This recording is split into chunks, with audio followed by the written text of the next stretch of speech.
I can't defend him no more, Coach. I can't defend him. But all right, y'all. Listen, it's Sunday. You know what that means.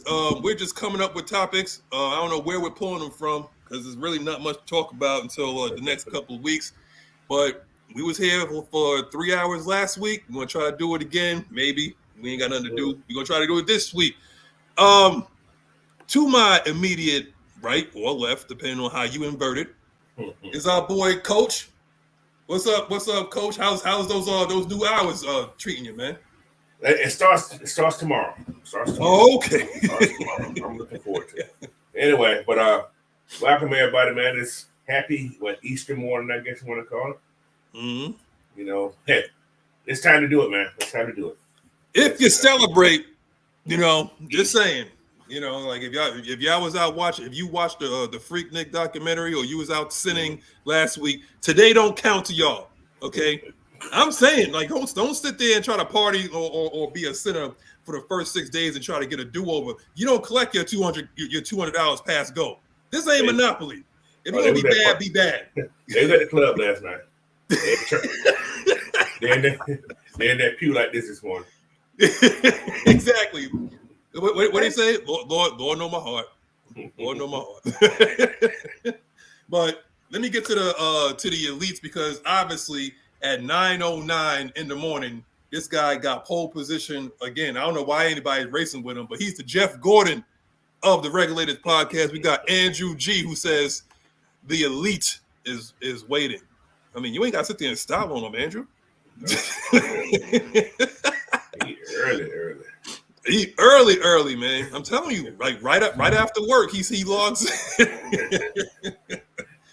he got the laptop up, plugged in, ready. We got Prince Kel 8-9. We got Sherman Wood, YMO, Jamal. We got D, Miss Pamela Johnson. We got Robert Ponder. We would actually talk about his brother, Christian Ponder. AKA JJ McCarthy. We was just talking about him a couple minutes ago, Coach. You know what I'm saying? They twins. Oh, he got the purple avatar too, so I don't know. He could be the op. He could be, but he's sneaking in. Sneaking in. Sneaky Robert. Okay. We got Tay Bro said AJ. We gonna talk about that. Talk about AJ reached his ceiling. Time to move on. Uh-oh. We got Smooth C78. We got the old chicken hauler. We got D Coleman, who's being nice for now, but I know he got something to say. We got the Miss Sonia Howell. We got Smooth C78. We got the X-Man Xavier Littman. And oh God, here we go. He said, "Congrats on the EV coach. Save them dollars. Protect the environment, Coach." That little caca, that thing be rolling. Like, Coach, I might have to do the same thing, man. I'm over here. I drive a Challenger, man. I might have to. That thing burns. Listen. Like I said, the car it's the same size as my Chrysler 3. Yeah. So, hey, listen, I'm telling y'all, I went to charge it yesterday. $24, so look good. Yeah. I was like, oh, Jesus, thank you. Listen, I might have to try that, Coach. $24, That's all it costs, Coach? $24? Full up, right? Full up? I filled up $24 yesterday. $24. I had like 78 miles to go, right? Mm-hmm. So when I put it up, got back up that 310, it was $24. Talking about this is the thing. This is the kicker part to people who get these cars. It took me 40 minutes to charge it yesterday. But I charged it at a Walmart. Right. With the Wally's World. That's right. When the boss walked around, came out with me, I reached the cup. Because I wasn't. So hold on, Coach. Do they send the charger to your house or do they give it to you right there? I ain't getting no charger in my house. They said it's not. No, I'm not gonna. I charge free at work, so I don't know. Oh, they got chargers at your job? We got a lot of charges at our job. Wow. Oh, because y'all drive the buses and all that. Well, no, they got them just for the employees. Well, look at y'all. Okay. Yeah, Okay, this Coach. whole state this is the thing. In 2035, right? Yeah. Washington State would no longer be registering gas-powered vehicles. I don't plan on being here. However, where you going? Well, hold on, Coach. Where you going, Coach? I'll be retired then, man. I'm not staying in Washington high. But where you going? I don't know yet. I'm gonna start next year. I'm gonna start doing my little visits in different places. Coach, I think I'm gonna say y'all right now. Coach going to Canada. I'm saying it I right now. ain't going to Canada. Coach gonna get in one of them big old campers with a latch attached to it to carry the car, and he's just gonna ride from state to state. Sam, that's been talked about. Don't knock it. Hold on, Coach. You gotta run that by the missus now. You gotta run that by the missus. She said whatever. Hey, what's up, OG? Not merch, man. Not merch. Chilling, watching the goings ons and trying to peep the news and getting my little stuff together for the upcoming week of shows. There we go, man. Make sure, Betty, you go ahead and plug your show. Oh, man, mine. Mad Monday with the OG. Actually, Coach gave me one of my topics on yesterday. One, I'm gonna talk about. I'm gonna expound on it. You know what I'm saying? Do the Dirty Birds need Grady? And my main topic is gonna be who's the greater GOAT, Aaron Donald or Reggie White? Oh wow! God. Whoa! Damn. Say that. Well, I'm gonna leave that one alone. I'm gonna put my thing out there. I'm saying Reggie. I'm saying right now. But anyway, but if we gotta we gonna talk. This man works every single day. I don't know why he don't take no days off, but he tries to. But he keep calling him. He keep calling these topics keep calling him. Well, here he is again. They made no written for him yet, so you know what I'm saying. He won't stop. You know what I'm saying. They made no written for him.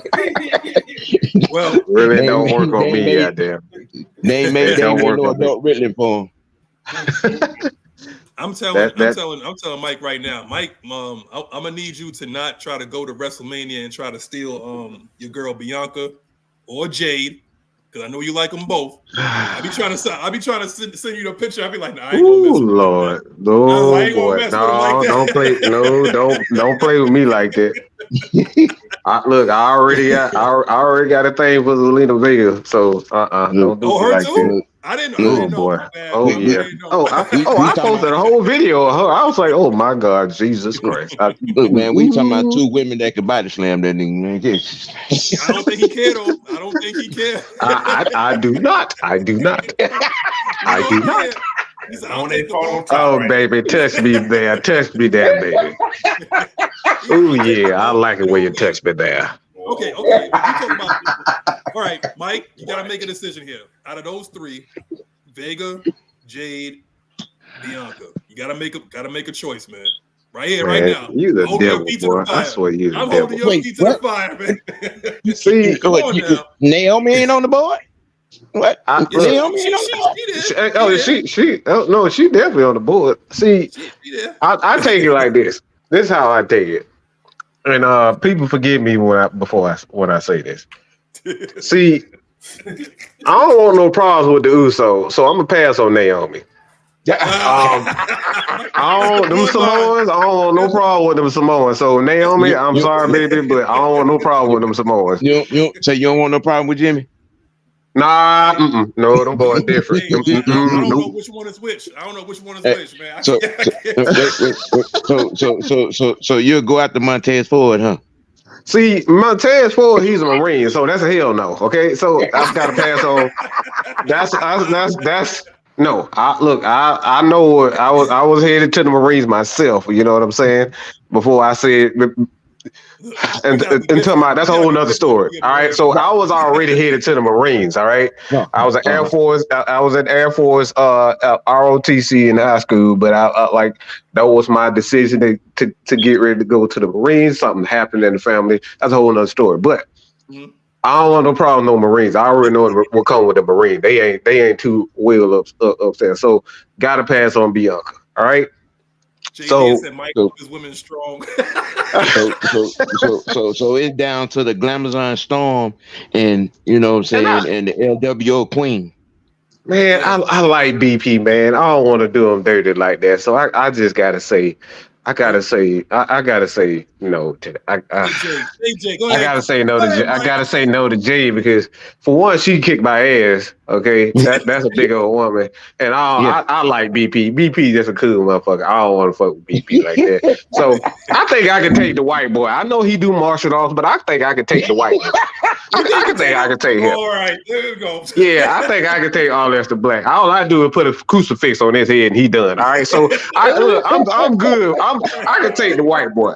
I can take the white boy. Mike say you gonna do it for the culture. Mike yep. say I'm gonna do it for the culture. Yep. Wow. I don't know. That boy. He a different kind of crazy. I know. Wow. Yo, you know what? I don't know what happened to the show, but that's how we started. Listen, that was a good. But yeah, before we even go into like the topics, man, because particularly what OG came up with was a really good question. If you don't mind repeating that in terms of defensive line GOATs, let's start off with that. That's a pretty damn good question because ain't shit else to talk about. So go ahead, OG, repeat that question if you don't mind. You talking about who's the greater GOAT? Yeah, Aaron Donald or the Minister of Defense Reggie White? Mm-hmm.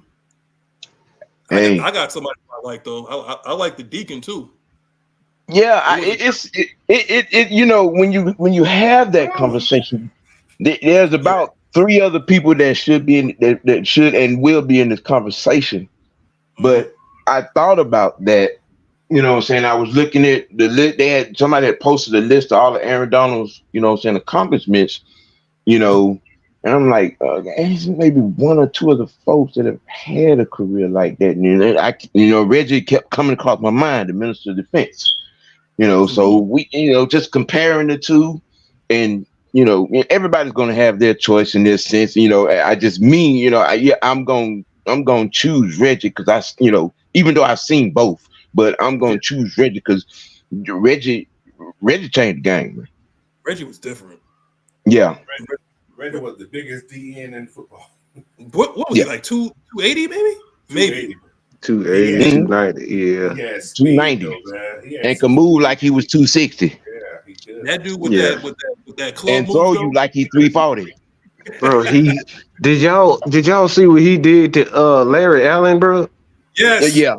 Mm-hmm. That ain't normal. That's not normal at all. That's not normal. That's a 330 body right there too. And he just tossed him to the side like he wasn't even there, bro. With the forearm, he just threw him on like get on. Yeah. He thought it was Popeye. But we gotta give Larry Allen his flowers because Larry Allen was different, and that's what shows the argument right here. That Reggie was able to throw that freak the way that he was nothing. Larry Allen was a freak. If you don't know who he was, ask Emmett Smith. He knows who he was. Oh yeah. They say every time worker, I ain't running that way. Larry that way. Yeah. Mm-hmm. But Emmett has to thank Larry and then turn around and every day he get up and call Barry Sanders and say thank you for retiring. Yeah. Listen, but I like those 2 ghosts there, but damn, my man Deacon, they wasn't even counting sacks. He coined it sack. Yeah, you got Deacon, you got Mean Joe Green. You know, there like I said, there are 3 or 4 other guys that should be and are going to be in this conversation. But I think though, you know, Donald and Reggie are kind of sort of like at the top. As far as I'm concerned, did that. Hey, OG, do you count him? Because we're going to talk about. Do you count him as a DT or as an N? Because I know he played both. So we talk about not Reggie. We talk about AD. Do you count him as a DT or N? He started out most of the dominations where he started out at DT. Right. Now, when they shipped him out, when he got outside, it kind of went to another level. But I count him as a defensive tackle. Okay, so where do you rank him in terms of him versus John Randall? John Randall was different too. He was, but it's not even close. Warren Sapp, and I like Randall. I like John Randall, but it's not even close. Okay. Randall was nothing more than Grady Jarrett. That's what John Randall was. He was a Grady Jarrett. He was Grady Jarrett in his day. Those guys. Mm-hmm. He wasn't as great against the run, but that dude was a hell of a pass rusher. So he was pretty much. Yeah, he was Grady, Warren Sappish. You know what I'm saying, before them. Okay, so wow. Damn, because I'm trying to rank him amongst like DTs. So you got Aaron Donald amongst DTs that ever played. Is he one? Is he number one? Is he over me? No, Aaron Donald. I'm gonna be real. Aaron Donald is nowhere near the top 7. I'd say 10 to be sure. I don't think he's that great. I think he dominated his era because if you look at because he's not very good against the run. That's what people don't like. You totally leave that out. He's one of the most dominant pass rushers. He's one of the most dominant pass rushers I've seen. But if you look at his entire skill set, you can run on Aaron Donald. So that's always been the case. I was going to do my Skip Bayless and bring that up. Skip Bayless stayed on that point for years. Yeah, he did. And there were games where we wondered, damn, is Aaron Donald playing? Yeah, that happened the year when we played the Rams and a couple of times. We ran all through them. Okay, he was there. What do y'all rate Michael Strahan? I say 15. I say 15, 20, somewhere in there. He's top 20. He's top 20. He's top 20. I say 15, 20. Sack, top 5 in sacks. What about Charles sack leader? Charles Haley deserves, in my opinion, I think he deserves to be in the top 15. That's just me. Are we talking? Charles Haley changed life for 2 organizations. He did. Yeah. And won chips with 2 organizations. But are we doing edge coach? What about Chris Doman? Chris Doman was good. It's a lot of people. That's a lot of people, bro. I like Doman. I'm just writing down guys' names down. I'm writing down names who I'm thinking about right there. Y'all talking about this. But hold on, coach. Are we doing? Doman is a hell of a guy, though. Rest in peace, man. Rest in peace, Doman. Yeah. I'm gonna take it back to the 70s. Big Harvey Martin. Yeah. See? For the Cowboys. Richard Dennis, another good one. Clyde Simmons, Reggie Brown. I love the hell out of some Bruce Smith. Bruce Smith was the first defensive lineman I fell in love with. Yes, sir. Same here. Bruce Smith was different, man. Yeah. That's for a long period of time. So if you want to put Reggie, talk about we can't leave out Bruce. We're talking about just overall this domination. Yeah. Reggie got a chip. Boy. But I'm gonna say my what if we talk about edge. My what if is always, God rest his soul, man. Derek Thomas. Oh my God, yeah, Jesus, that dude was. Didn't he play linebacker? He was an edge. That's why he said edge. Yeah, that's why he played in the 3-4. Yeah. Well, yeah, like 7 sacks in the game. He was a 3-4. It's not the same thing as a defensive end. Right. Yeah. Right. You know what? Just like Charles Haley did. Charles Haley played his hand in the dirt and he stood up. Yeah. So those different kind of skill sets. It's almost like LT, and so it's like those guys don't necessarily have the same responsibilities as a defensive end like that. Yeah. So that's why you put those guys in one other name, Simeon Rice. I like Simeon. I'm putting JB over him, John Abraham, over him. Over Rice. Simeon Rice? Absolutely. Because he dominant. He dominated too. Simeon Rice, he only had a short period of time. Like AB that motherfucker. He dominated from the time he started to the time he finished. I don't think too many guys did what AB did. Yeah, Abe was different. Was it brother Dr. Shabazz said Bruce Smith had the ugliest face mask in history? Yeah, he did. Yeah. That ain't no lie. That is no lie. Yeah, the throwback. Don't do that, Shabazz. Yeah. Don't do that, Shabazz. Don't do that. Oh boy, Mr. Tillman, I agree with you right there. But at the same time, I'm just, if you can't, I almost want to change and switch it up to say and make it, let's just assemble the Mount Rushmore of defensive linemen. Because we'll end up going for 3-4 hours naming dominant defensive linemen. Yeah. You can't do it. Yeah, because how many is on a Mount Rushmore? It's like 4 heads, right? Yep. Yeah. All named all these. What about Jack Gambler? Jesus. Yes. How you forget about Youngblood? That's why I said we'll be here 3-4 hours naming defensive linemen. That's a lot of people, bro. Coach, you could take that entire. What about our old boy from those 60 Packers? Wasn't it Ray Nitschke? Ray Nitschke. Yeah. Ray Nitschke. I ain't see his ass play, but I know who he was. Look, he was part of the reason Green Bay is named Tinseltown. Okay, That's true. I'm just saying. Listen, you can put anybody along that 4. That Rams D line was something serious. End of discussion. Jack Youngblood, Mean Green. Dude, I was just about to say Joe Green. It's like it's so many, man. It's so many. It's too many. I don't think you can put it really is. Yeah. I think the only thing that you could get down to 4 is probably linebackers, possibly Mike's, not Edge. You said stop. Hell, it'd be the same conversation with linebackers. Just not Edge though. We didn't talk about Mike's, just Mike's. Middle linebacker. Mike. Yeah, can you Mike. get down to 4? So we talking about Singletary, Ray Lewis, old boy, the white ball headed boy that played for him, that went to Super Bowl in 05 against Peyton.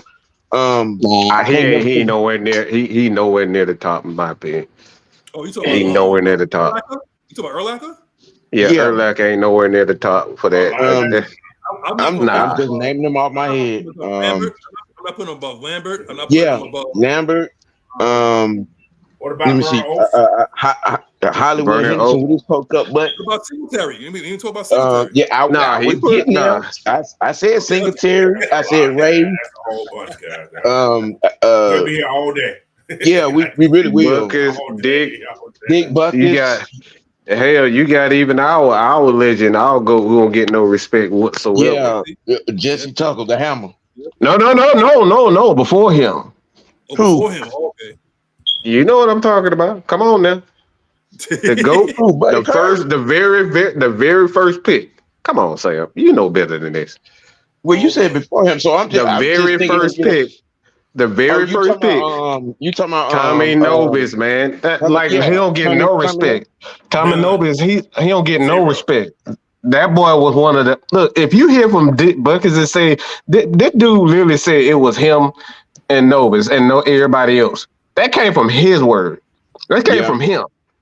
So I love Jesse, but Tommy don't get no respect, bro. And it's all because he played for us. If he would have played for another team, this dude would have been on the Mount Rushmore. Mm-hmm. Put him in the Cowboys. Put him in the Cowboys uniform. We talking about something completely different. He's regarded as the greatest linebacker on that team. Ooh, yes. Ooh, and he behind Harvey Martin and Randy White. Ooh, mm-hmm. That's the only reason why Jesse Tucker and Tommy Nobis they don't get respect because they play for us because of our stupid ass media. Right. The media is supposed to help push these guys, and the media does nothing to push these guys. Our media team don't help us at all. And I only learned that because doing the show with talking to Terrence Moore, talking to him. Mm-hmm. That's the reason why I learned that. It's because of so our media is the ones that's responsible for our players, our great players, not getting the respect because they vote. That's what people know. We got to put pressure on. This is why our podcast is the AFN is alive. We're supposed to help rally the fans to push the media guys, the D-Liz, the Jeff Schultz, all these guys, because they're the one that votes on our players to get into the Hall of Fame. So that's why we got to stay in their ass, y'all. Excuse my language, but we got to stay in their ass to help get Jesse Tucker. They don't even respect Jesse Tucker or Tommy Nobles. Nope. That's why they're not in the Hall of Fame. It's because our media, the Jeff Van Notes, the Mike Kens, what I'm saying, of the world. The William Andrews and Gerald Riggs of the world. You know what I'm saying? It's crazy. It's crazy. Lincoln Kennedy, Bob Whitfield, Mike Ken. We have a no history at left tackle, bro, and nobody talks about it. Nope. You know what? During Nova's time, they weren't recording tackles. They wasn't getting recorded. But you know what, y'all? I'm gonna say this right now. For them young bucks that's out there, them young bulls that's watching right now, like, share, and subscribe, okay? But y'all might have to start doing the same thing for Matt Ryan. If we're gonna have to sit there and on the table, we're gonna have to do the thing because he does not, just like you guys just went off and y'all ran off some really, really, really good names that deserve recognition. That man that played here for 14 years does not get the recognition he deserves. This man that's over here to my immediate left, put the numbers down there. If you was to take his face away from that and just put a shadow, does that man belong in the Hall of Fame? Yes or no? Immediately. Just put a shadow right there. See, Matt Ryan's smart. Matt Ryan's smart, right? He knows exactly what he did. Go ahead, coach. I know where you're going. Go ahead. Listen, when you look at these guys in the Hall of Fame today, now it's not as great as what Matt had. Matt went to that media. Matt said, "You guys gonna make sure you do who the hell I am." He went to that media. He was smart. You gonna know who Matt Ryan is. That media helps people. I hate to say that because once you get to know these guys that vote, yes, it helps. Michael Irvin was good this time, but does Michael Irvin have Hall of Fame numbers? No, he doesn't. Like, it was like the Hall of Fame. Terrell Davis have Hall of Fame numbers? No. What did they do? Media, yeah. But both went to the media. Hey, here's one, coach. Did Terry Bradshaw have good numbers? Hell no. He won. Yeah. Nope. Everybody else on this team did. If you look at the time that he the quarterbacks during his time didn't have great numbers either. So it's like I don't know if that's indictment on Terry because quarterback numbers didn't look like they did as they do now. So he was the best at that time. But like if you look at compared to everybody, he won it because of the Super Bowls. Exactly. Right. Exactly. Because if you look at because even we're supposed to be like numbers because numbers drive everything when it comes to getting into the hall, right? Right. So when you see a guy like a Dan Marino, because everybody they like to move the goalposts like this media when it comes to getting these guys in. It's like, okay, he got good numbers, but he didn't win a Super Bowl. He got this, but he didn't have no MVPs. Matt Ryan has all that. He's been to a Super Bowl. He's been to multiple NFC Championship games. It's not his fault that he didn't win. He showed out in the Super Bowl. He did what he was supposed to do. Best numbers ever. The sad part is when they say that, and I run it back. I said, you go back to the 83 class. There are 4 guys in that class that don't have chips. That were first ballot Hall of Famers. Jim Kelly. Man, I can't even watch that. I can't watch anything in that Super Bowl, Sam. I can't watch anything. My bad, but I gotta get this out. I can't even watch the end of that Super Bowl anymore just to see Matt Ryan walking off with that confetti coming down. Bro, that shit hurt my fucking soul. That part, the Super Bowl don't hurt, but that man deserved. I don't think there's a player in football that deserved that more than Matt Ryan. That like the shit that he went through. No, I'm thinking in history of football. I don't think there's a guy in the history of football that deserved that championship more. Because you got to look at the thing that he's done in the NFL. This dude has broken so many records in NFL. I'm talking about NFL record, and he owned almost every quarterback number known to the Atlanta Falcons franchise. He owns everything, and then he broke NFL records. This is what people don't get.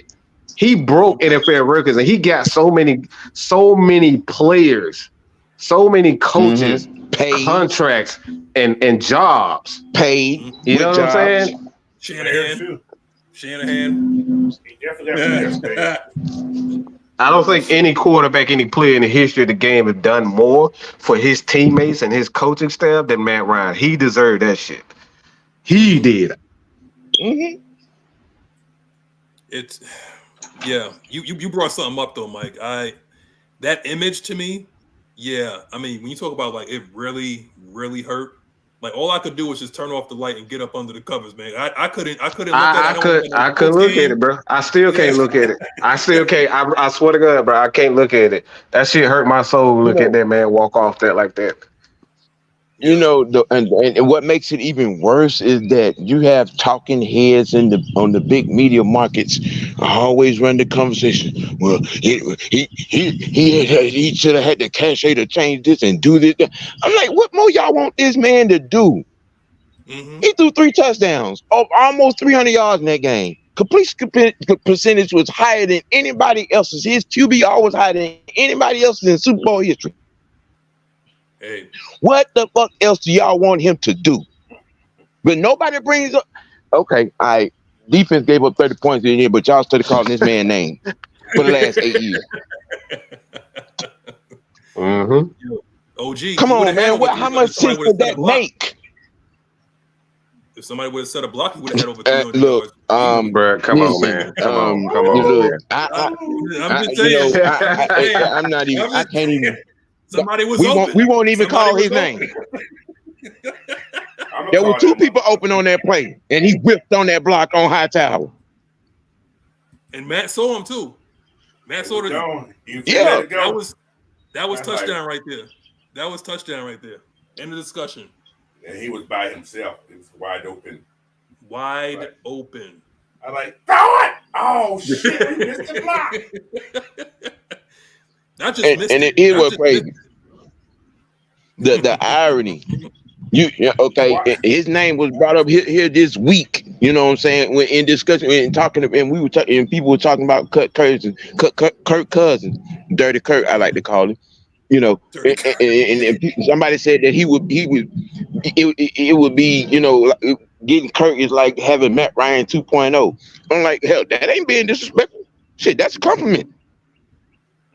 Y'all saying that like, okay, we did something bad. I'm still trying to figure out why.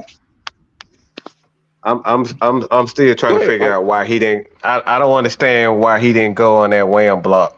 Like your job was to literally help Jake Matthews on that left side for whatever reason.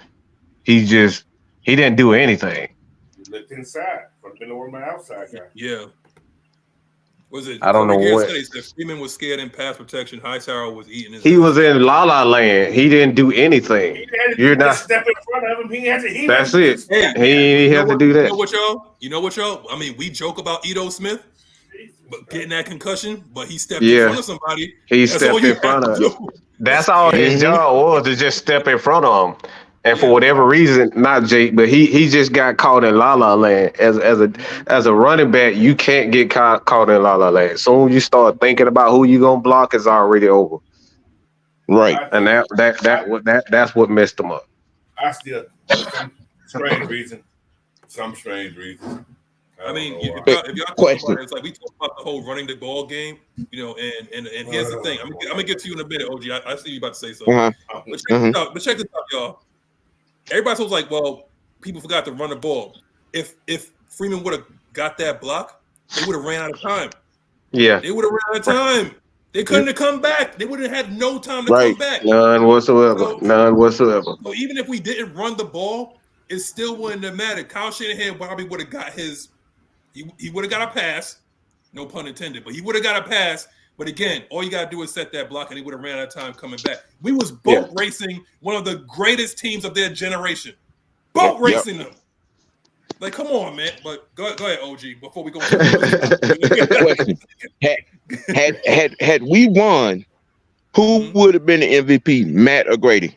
I thought Grady, man. Grady was dominant, man. I thought Grady. I love Matt, but Grady was a fucking maniac in that game, man. 3 sacks on the go. 3 sacks on the go. Good God, man. But those passes that Matt was throwing. It would have went to Matt. Just my opinion. I thought Grady was dominant. I thought he was the reason why. He wouldn't have got it. Oh, he wouldn't have got it. It would have been Matt. But you know what though? I don't think Grady would have cared. They won Super Bowl. Right. Yeah. Oh God. Yes, I know. Everybody y'all just got me pissed off. Yes. Everybody take a breath. Everybody take a breath. Woosah. Any of y'all depressed yet? Because we about to go into some topics. Like, for real. I'm depressed on Easter Sunday. So let's talk about AJ Terrell. So, how do y'all like OG? You know, I haven't talked to you in a minute, man. So, okay. You think OG is particularly expendable? Like, what do you think about this guy, man?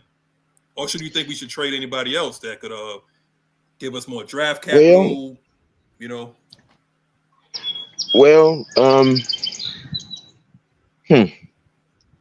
it really depends on what his asking price is, man. Is he gonna play ball with us, or is he gonna be, in search of the Brinks truck? Oh yeah, he want that Brinks. He saw what Snead got. I mean, yeah, we did, and I blame this all on Denzel Ward contract. And Cleveland Brown gave that boy $100 million. I knew it was gonna come to bite us. I knew. But this is the problem. This is the reason why the NFL is in the way, but nobody will talk about this. But the reason why the NFL is the way it is right now because of Cleveland. They fucked up the market. Mm-hmm. With Deshaun Watson and Denzel Ward. Yeah, they just started throwing out money because they were desperate. Because they wanted to keep stars.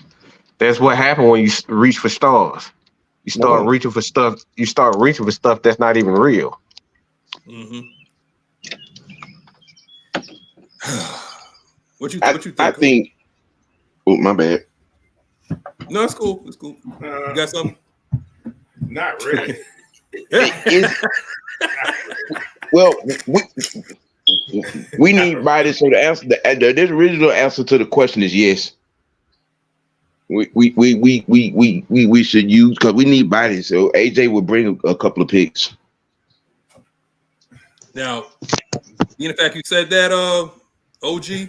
So we saw what Snead went for a 7th this year and a 3rd next year. That might be the growing rate, brother. And people look at Snead better than AJ. So if you trade him, because I don't think we're gonna pay him. And, well, Snead gets his hand on the ball. That's the biggest difference. Well, that's he turns his head. he gets fixed. Now, don't get me wrong, AJ, he's a good defender. Mm-hmm. He don't give up a lot of yak yardage. You know what I'm saying? Unless it's Mike Evans now. I mean, look, I'm still waiting for somebody to press charges on Mike Evans and D Hop. Oh yeah, mm-hmm. Yeah, but still. We're trying not to get the press now. Yeah. But, I mean that's the only thing. That's the only thing that can be said. He doesn't get the turnovers, the picks. Mm-hmm. But he's an excellent tackler. He doesn't give up yak yardage. He plays his ground. He sticks his nose in the run game. You want that in the cornerback. It's just, he has to open it up to getting turnovers. You know what I'm saying? If you want to be, known as a lockdown defender, like Prime, like Darrell Revis, you know what I'm saying? And those guys, you got to get the turnovers. Yeah. You got to make a quarterback think twice, 2 times, 3, 4 times throwing your direction. Yeah. Turnovers equals money, guys. Simple as that. Yeah, it does. Turnovers equals money. You don't get those, don't expect to get no money from them. The only person that will probably get away with that by his numbers not dictating his payday is probably Sauce. I think the Jets are going to pay him just on the fact of like how he plays and that he is one of the top corners in the league. That's on that. Everybody else is going to have to get. Coach, they throw at AJ. We always talk about just turn your head around and it'll literally fall into his lap. He just has to turn his head. But a lot of DBs, they panic when that ball is in the air. Let me speak on this right here. Let me speak on this, Chase. See, this right here, this is not true whatsoever. A safety doesn't need a compliment. A safety is a great safety regardless. Okay? Let me because look at how many great safeties that had so many different types of corners in front of them, and they still did exactly what they did. Here we go. A corner needs a safety more than a safety needs a corner. All the corner need to do is play his position. Do your job. Play cover 2. Force everything to the safety. A safety doesn't need a great corner. They just need the corner to do their job. Play cover 2 when you're supposed to play, and play thirds when you need to. That's all the safety needs. So a corner needs a safety more than the safety needs a corner. Exactly true. You know what, Mike? How about you ask Chris McAllister? That's exactly what I was thinking. That's exactly what I was thinking. Yeah. So you can play aggressive. You know, you can play aggressive all you want because you know you got that safe. You got a guy that's going. He go after the ball. You know what that safety is going to be. Look at a guy like Brandon Browner when he played the Seahawks. Yeah. Guess who he had back there? And then when he left for that check, guess what happened? He went straight to the shitter. So, like a corner needs a safety more than they need than a safety needs a corner. There you go. So, to be honest with y'all, we got a question. We got a question real quick. Corey Gear said, "Y'all think Richie Grant's lack of coverage affects AJ?" No. AJ before Richie got here. Richie doesn't have a coverage issue. He has a common sense issue. That part. He's too busy trying to pay anybody else's position. I think he's. That's it. Just do your fucking job. Yeah. But he does bite on somebody else's routes and stuff. Like, why are you there? Stay in your own lane. So, yeah. He worries about somebody else's gig. When he was in college, he was always overcompensating for somebody else's mistakes. Exactly. I think it's still stuck with him. And when remember when he first came to the Falcons, Dean Pease had him all over the place.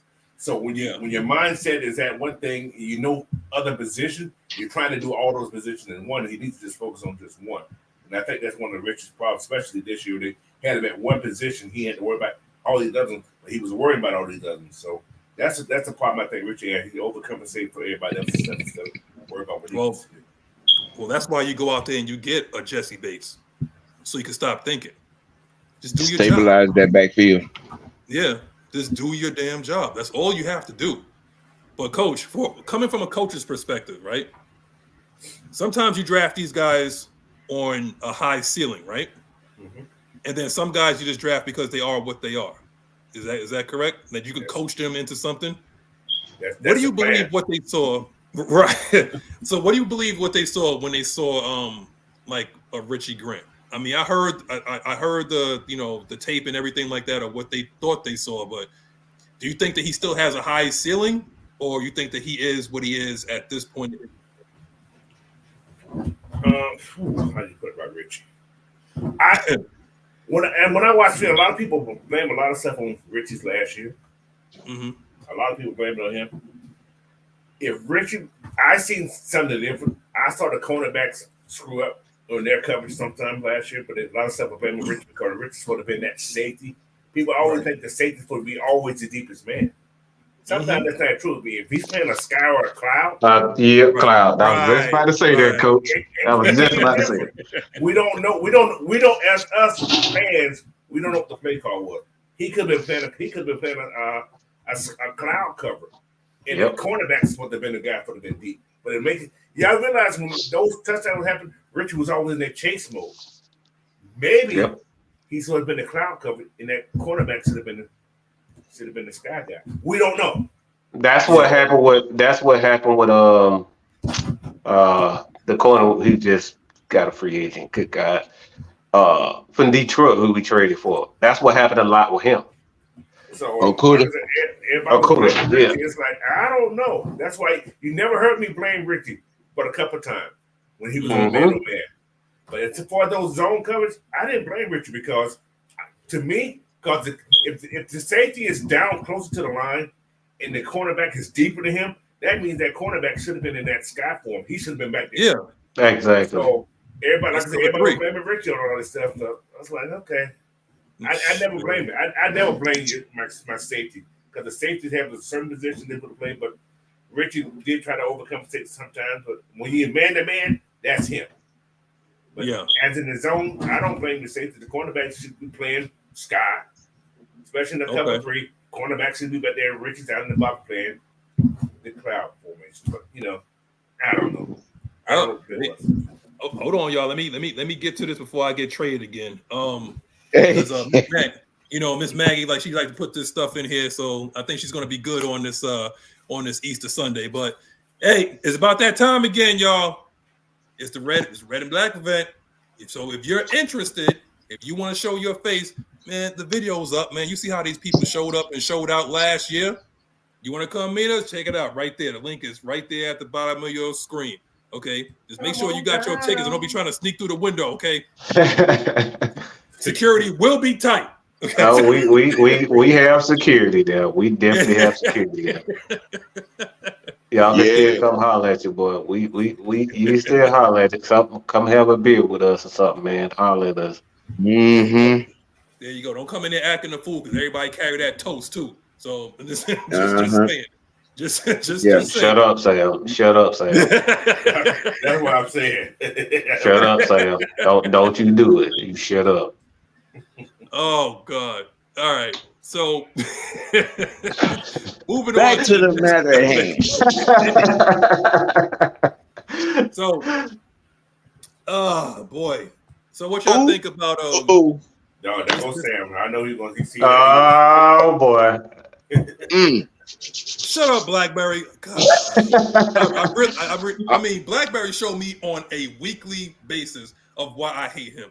Okay, and it ain't racism or anything like that. It's just the fact of who he is. Hope you're trouble, Blackberry. I don't like you at all. Swear to God. And stop ducking me. I need to see. Ever since he won that ring, he has not been on this show, Coach. You see what happens? He's supposed to be your champion, and this is what happens, Coach. You see that? Ever since he won that ring, he has been MIA. Coach, I need you to rig it next year that your boy is going to win in fantasy football. Anybody else that's interested? We got to talk about that because I want to actually get that, push that a little bit harder this year about that fantasy football stuff. Watch out, Mike. He will screw you too. I ain't say I want to play. I'm horrible at it. Look, I'm horrible at it. This year I will be in the draft. I ain't gonna let you take all the damn good players this year. We're gonna do it online this year. We're gonna do it on the show. Listen, let me tell you. Oh, okay. Hey, listen, I ain't ducking nobody. I did it at my daughter's karate class. I did that. He the biggest goddamn karate man I ever seen in my damn life. That motherfucker look like Maggiet look like goddamn Kareem Abdul-Jabbar compared to everybody else. I got that long reach. I got that long reach. Yeah. I was like, this is like me trying to fight my little brother. Oh, my brother the same height. Yeah, go ahead. Wait a minute. Mucho Grundy said it, and our boy's about to come in here talking about push it harder. Manscaped, Nyght Ryder, you just heard it. Mucho Grundy said push it harder. Do your intro. Manscaped, pay the bills. Look at man.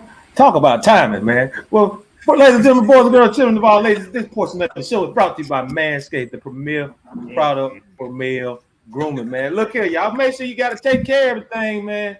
Because if you don't, you ain't going to get no Easter eggs later on. I'm just saying. Yeah, make sure y'all remember, y'all put the promo code AFN. You get 20% off your order and you get free shipping. You know you love free shit. I love free shit. You love free shit. Everybody love free shit, man. Make sure y'all tell them Nyght Ryder sent you. Remember, you trim it down, she won't frown. You keep it clean, she won't be mean. Manscaped. Hey, yo, Magnus, can we say 2-0, man? Don't do that, Nyght Ryder. You know what the hell I'm talking about. Don't do that, Nyght Ryder. I'm doing it today. You know what the hell I'm talking about, Magnus. Don't do that, Nyght Ryder. You know what? I also want to talk. I want to say a shout out to Big Ant, because ever since Duke has been running through everybody in that's my team too. Don't do that, Mike. I'm a Duke fan too. Man, fuck y'all. Dude. Believe me. I'm a Dookie, baby. Wait, hold on, Mike. For real? Absolutely. That's my high school alma mater. Look, I was a Duke fan even before I got to Everdale High. I was like, yeah.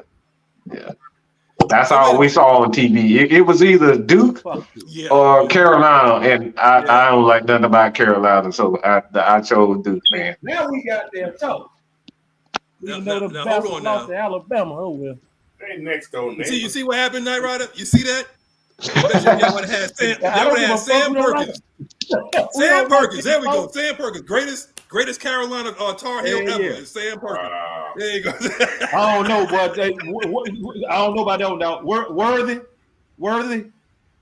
Come on now. Worthy. Come on now. Worthy. Big smooth. I like Worthy. Worthy. Listen, I can't believe that. Ever since Duke been doing well in the NCAA tournament, Ant has been insufferable, man. And I'm telling you, and since he's not here, I'm telling you, Nyght Ryder, because you came in late, so you get a demerit. I'm telling you right now, congratulations on going 162-0. Your Atlanta Braves is going to steamroll everybody this year. Congratulations, Nyght Ryder. How do you feel about winning a pennant this year? 162-0. Never would happen. I don't know. You answered that question for me. How you gonna feel going 0-162?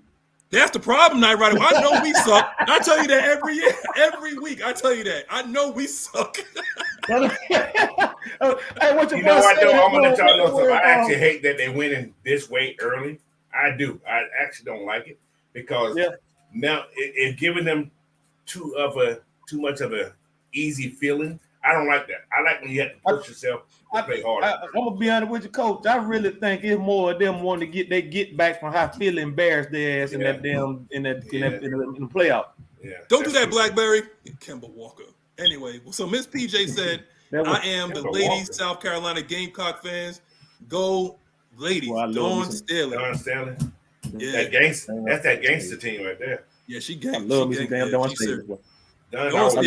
She's real. Her team represents her. Hey, well, you know what's funny though? What? Yep. Yeah. There's a lot of people that really don't like Angel Reese like that. I'm just gonna leave it at that. Y'all figure it out from there. Listen, do you think she's overrated? Hoping South Carolina win. Oh, Angel Reese. You think she's overrated? Angel Reese, yeah. Angel Reese does not have to play basketball for the rest of her life.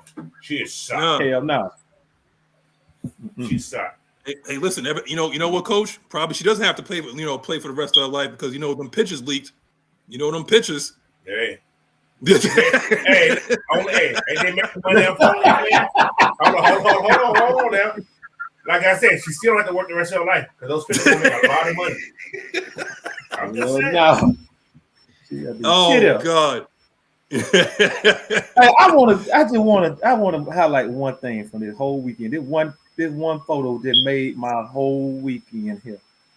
Oh, Friday night, I saw something that I've never seen on television before. 3 powerful black women pointing at the damn WrestleMania. Oh God, we already did all that, Nyght Ryder. I don't care. We're gonna do it again. We got Mike all up and on. He got hot. I'm telling you, he got hotter than the phone booth outside the deli, man. Whoa. He got so damn hot. He got real hot. You talk about Bianca Belair. You're talking about Jay Cargill. You talk about Naomi. Now, I asked him the question. I'm going to ask you. If you had a choice, holding your feet to the fire, real quick, which one? As in what? Who's your top? Who's your girl? All of them. Don't do that, Nyght. Don't do that.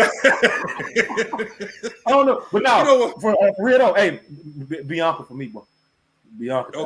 Okay, all right, yeah. I don't think Mike. Oh yeah, I don't think Mike gave me an answer. I don't think so, but I don't think it's even close. but Coach, I found somebody else now. You know, somebody that's gonna be under the radar. Who is that? He's a tight end. You might have to snatch him up. Oh my God! Not snatch him up. Okay. Snatch him up. He's he remind me of Higbee. Tyler Taylor Higbee. Yeah. His name is, look, if you're gonna be from Atlanta, you gotta actually have the name Ray. You gotta have a Cousins, and now you gotta have a guy named Tip. Tip Ryman. The guy doesn't believe in birds. Tip who? Reichman? That's his name? I gotta find him. I've got a tight end list here. I gotta find who the hell he is. His name is Tip. Tip. What school he play? Damn, is it Illinois? God, man. I ain't got my thing with me. Hold on, Tip. C-R-E. Yeah. TIPREIMAN. I gotta find a Tip. Yeah, he played for Illinois. Okay. What's up, GATA boy, man? How you feeling, brother? I see my other guy in here, man, Clay Melton. I'm gonna need you to get those questions in, Clay. I know you always got some really good questions. Don't let me down this week, man. But 6'5". Damn, that's a big boy. 6'5", 271, bro. 271. Anybody that he get his hands on is going backwards. Yeah, Can he catch? Oh, he's just a blocker. He's a blocker now. You know. Well, we ain't gonna pick him up. Don't do that, Coach. We're not, because we just brought in Charlie. Yeah, we just brought in Charlie Warner. We ain't gonna pick him up. So what does it feel about your guy John Fitzpatrick? How many tight ends do you think you can have? Because even There's Hezzy, gonna be a 3 tight end. It'll be Kyle, Warner, and Fitzpatrick. And Fitzpatrick can actually catch the ball. Fitzpatrick actually has great hands. Yep. So you're gonna see. And he's excellent blocking. And he's a big, So he's a big target too. Y'all gotta think about this also. That bringing Charlie in and also having Fitzpatrick in there, you ain't gonna see Kyle in a lot of blocking packages, guys. No. No. You're not gonna need him to do that now. You can put Fitzpatrick in this position that you had Kyle in right behind Charlie Warner to do those screens and stuff that you wanted to do last year without Kyle ain't gonna be doing that using his hands. That makes sense. That makes sense. So, okay. Yeah. See, that's what happens when you have like a good offensive mind. You get schemes to hide what the guys are good at and what they're bad at. Exactly. Too bad Born and Rubble couldn't do that shit. Don't do that. Don't do that, Nyght. Hey, Fred.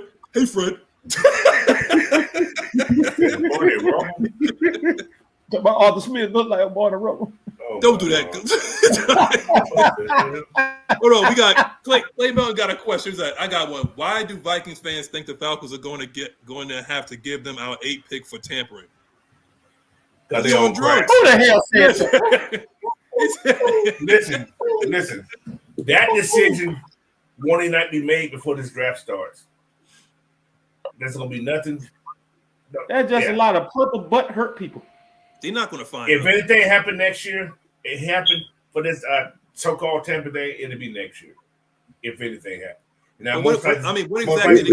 If anything was gonna happen, they'd immediately jumped all over it and went. I mean, if there was something there, they'd have jumped all over that shit. And you were heard more about it in the media already too. Look, the only person that really went to Kirk and try to recruit him before anything else was Kyle. Yep. That's it. Yeah. Hell, if that was the case, shit. If that was the case, they would have did something that last year with Jesse Bates. Remember, Jesse Bates was trying to get everybody to come to Atlanta and shit, right? Players can talk to players. There you go. Yeah. Players can talk to players. Bubba got beat one time. See, I think I heard on somebody's show, they say Kyle got excited. Not Kyle, what's that boy name? Kirk got excited. What the hell? That was my phone. My bad, y'all. Yeah, Kirk got excited and just started talking. He was happy to be here. He just started talking. Oh, how did you do? Listen, Oh, hold on. Let me acknowledge Bubba got beats before I get into my my thing about that. What's up, Bubba? Appreciate the $4.99 super chat.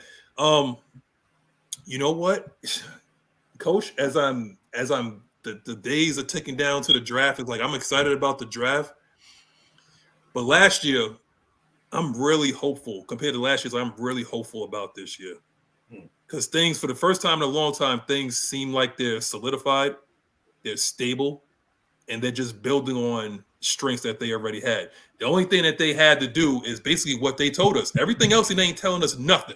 They told us one thing in particular. They said they're going to aggressively attack the quarterback position, and Raheem Morris threw a little bit of shade towards Desmond, and his ass got out of here. So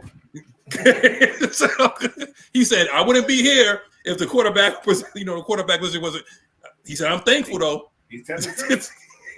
So for the first time, like I said, for the first time in a long time, and just to even go even further on that, Kirk Cousins said in that interview with Tori McElhaney on the Atlanta Falcons YouTube channel, he was dancing at that awards thing, wasn't he? Right. Yes.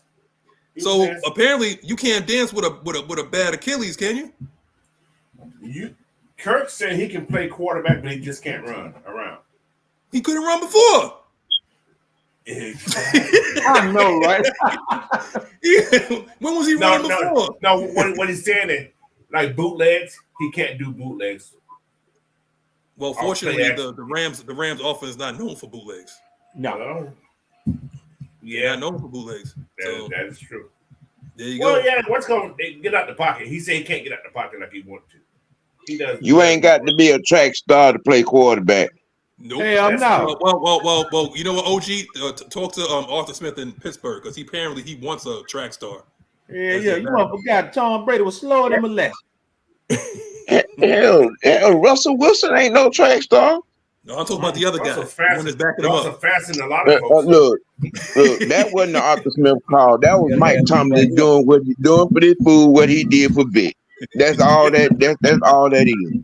Right.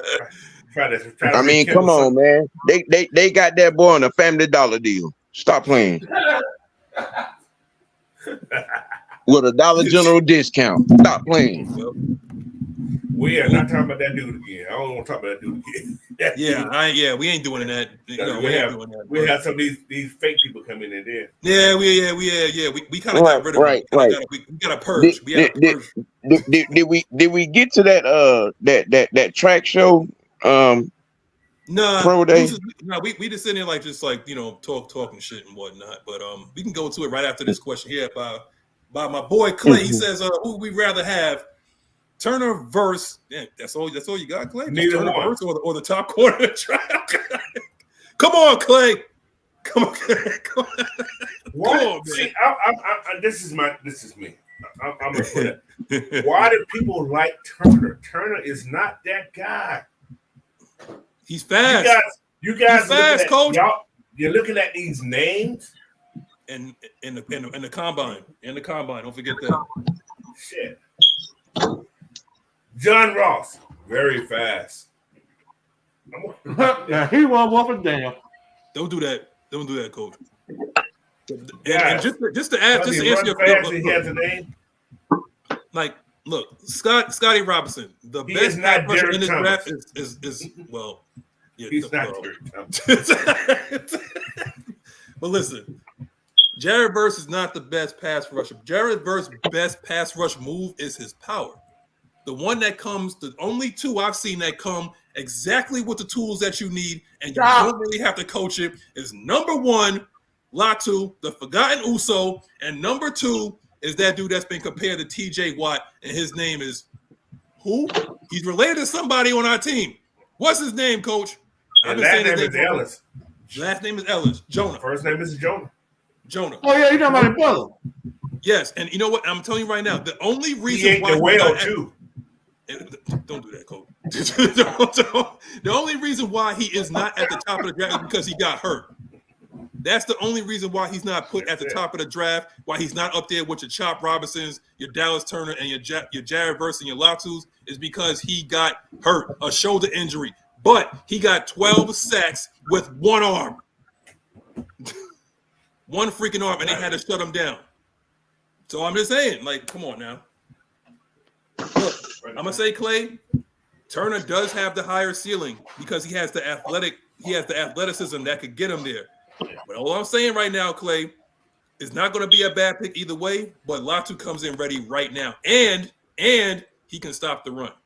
There's a lot of pass rushers out there that are good at rushing the passer, but they're not great at stopping the run. Just consider that as well. If you're going to play a 3-4, which we were going to be playing, you better be able to set that edge. Just consider that. You know, I agree with you, Southside. Latu does fit our scheme. He's 6'5", 267 pounds. He just doesn't pop off your screen. Latu gets the job done, but he doesn't pop off your screen. Like, what do you think, Coach? I like Latu. He's my top edge guy. Mm-hmm. However, like I said, Turner has upside, but not now. He's not. He has a high ceiling. He has a very high ceiling. Verse, I like Verse also. Verse is my second guy. Mm-hmm. And like I said, Verse is exciting because he is fast. He does have power, but he uses his hands a lot, but he doesn't have a lot of moves. It's like power. I said, Latu can shake and bake you. He can work you inside. He can work you outside. And he has bend, Coach. He has great vision also. He has great vision too. Yeah. He has a bend that can get around that corner too. For someone so tall, he's not stiff. 6'5". He's tall. He's tall. He's like 6'5", I think. Now, here's the thing. Like I said, we could still, just like what somebody just said, ATLian, you can still stockpile picks because you're still in a great position at number 8. You're still at a great position at number 8 where teams are going to be calling you to try to move up. So you could trade back and still get a decent. And don't even sleep on if you talk about guys that could come in ready. This is going to be controversial. So listen to me, y'all. I'll put Chop Robinson above Turner. Chop got better moves. Turner could get around the edge. Turner can get around the edge with his first step is like that. But Chop can get the first step, and if you get an athletic tackle that's staying with him, he has B moves and C moves that can get around him. Mm-hmm. I don't know. I haven't seen Turner do that yet. Where he has like A move, C, B move, C move. He had one move. Well, Coach, we seen a guy that had a one move. His name was Vic Beasley. We seen another guy that had a one move. You see what happened, I don't think I've seen Turner play in the dirt either. No, he's stand up. That's what he is. But I'm gonna tell y'all, the Falcons may surprise somebody like they move back. You can get somebody in the second round, I think. That kid from Washington. It wouldn't surprise me. You can get him in like the 4th, maybe even the 3rd. No, you got Brandon Trice? Yeah. For some reason, I see that coming. I see Trice coming in the second round. I don't know why, but okay. Here's the scenario, Coach. I can see how that happens if there's starting to be a run on edges. And it's just people's going to start like taking them just like left and right. This way, Jonah doesn't last into the 3rd round. You would have to get him in the 2nd. So if you do take let's just say that you decided to draft like AJ's replacement, it could happen. Yep. I don't know how y'all feel about certain corners. I mean, there's people that are saying Quinyon Mitchell. Does he fit the scheme? Going for a round, I mean, personally speaking, I like Cam Hart. I like that dude Stiggers. We talked about him last week. My Stiggers. Yeah, that dude Stiggers. My Stiggers. But Trice comes in, and you got to have guys again. Let's not get all convoluted with the whole thing about just going after the quarterback. You got to get guys that can stop the run too. One of the things that I believe that AK's situational guys. Yeah, right. But one of the things that I believe, because you got to think about it, outside of AK, who doesn't stop the run well himself, who do you have to set that edge? Our D-line has still not have been addressed yet. Ogundeji. Don't do that, Coach. Coach, you did it. You did it last week, Coach. You said Prince Shimbo, and you pissed me off, Coach. You pissed me off. You said Prince Shimbo. But listen. Okay.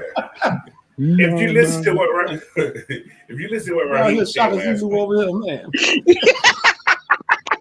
the position he talked about a little bit last year, he didn't say.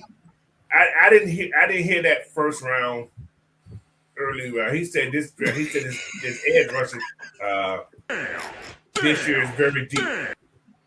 Nigga said, hold on, let me say what Jerome said. They said no Diddy, but Quinyon Mitchell don't let guys go deep on him.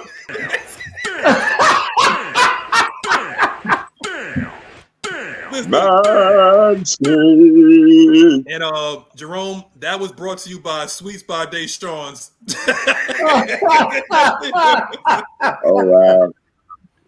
Oh wow. Yo. That was a bad boy for life situation right there. You big dummy. Take that. Take that.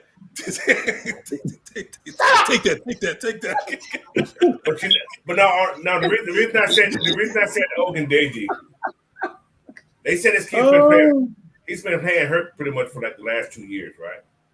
And last year Ogun Deji was a great edge setter.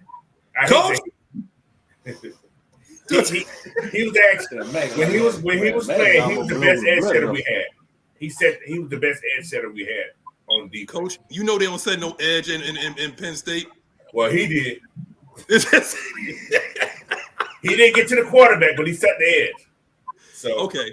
So you say he's a base guy? Yeah, he's a base guy. Okay. And we got to realize we picked up that young kid last year.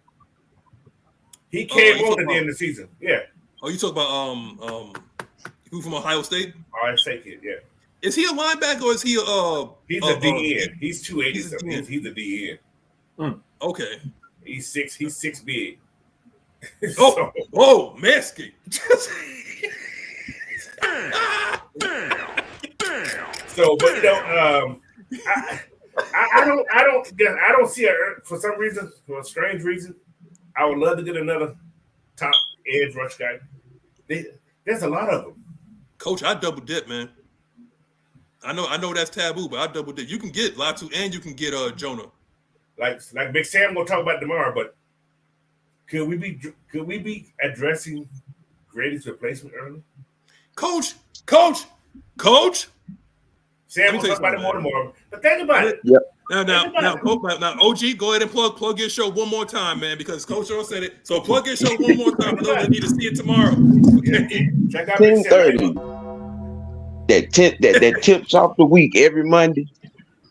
So let's check them out. One of my top topics will be: do the Dirty Birds need Grady Jarrett?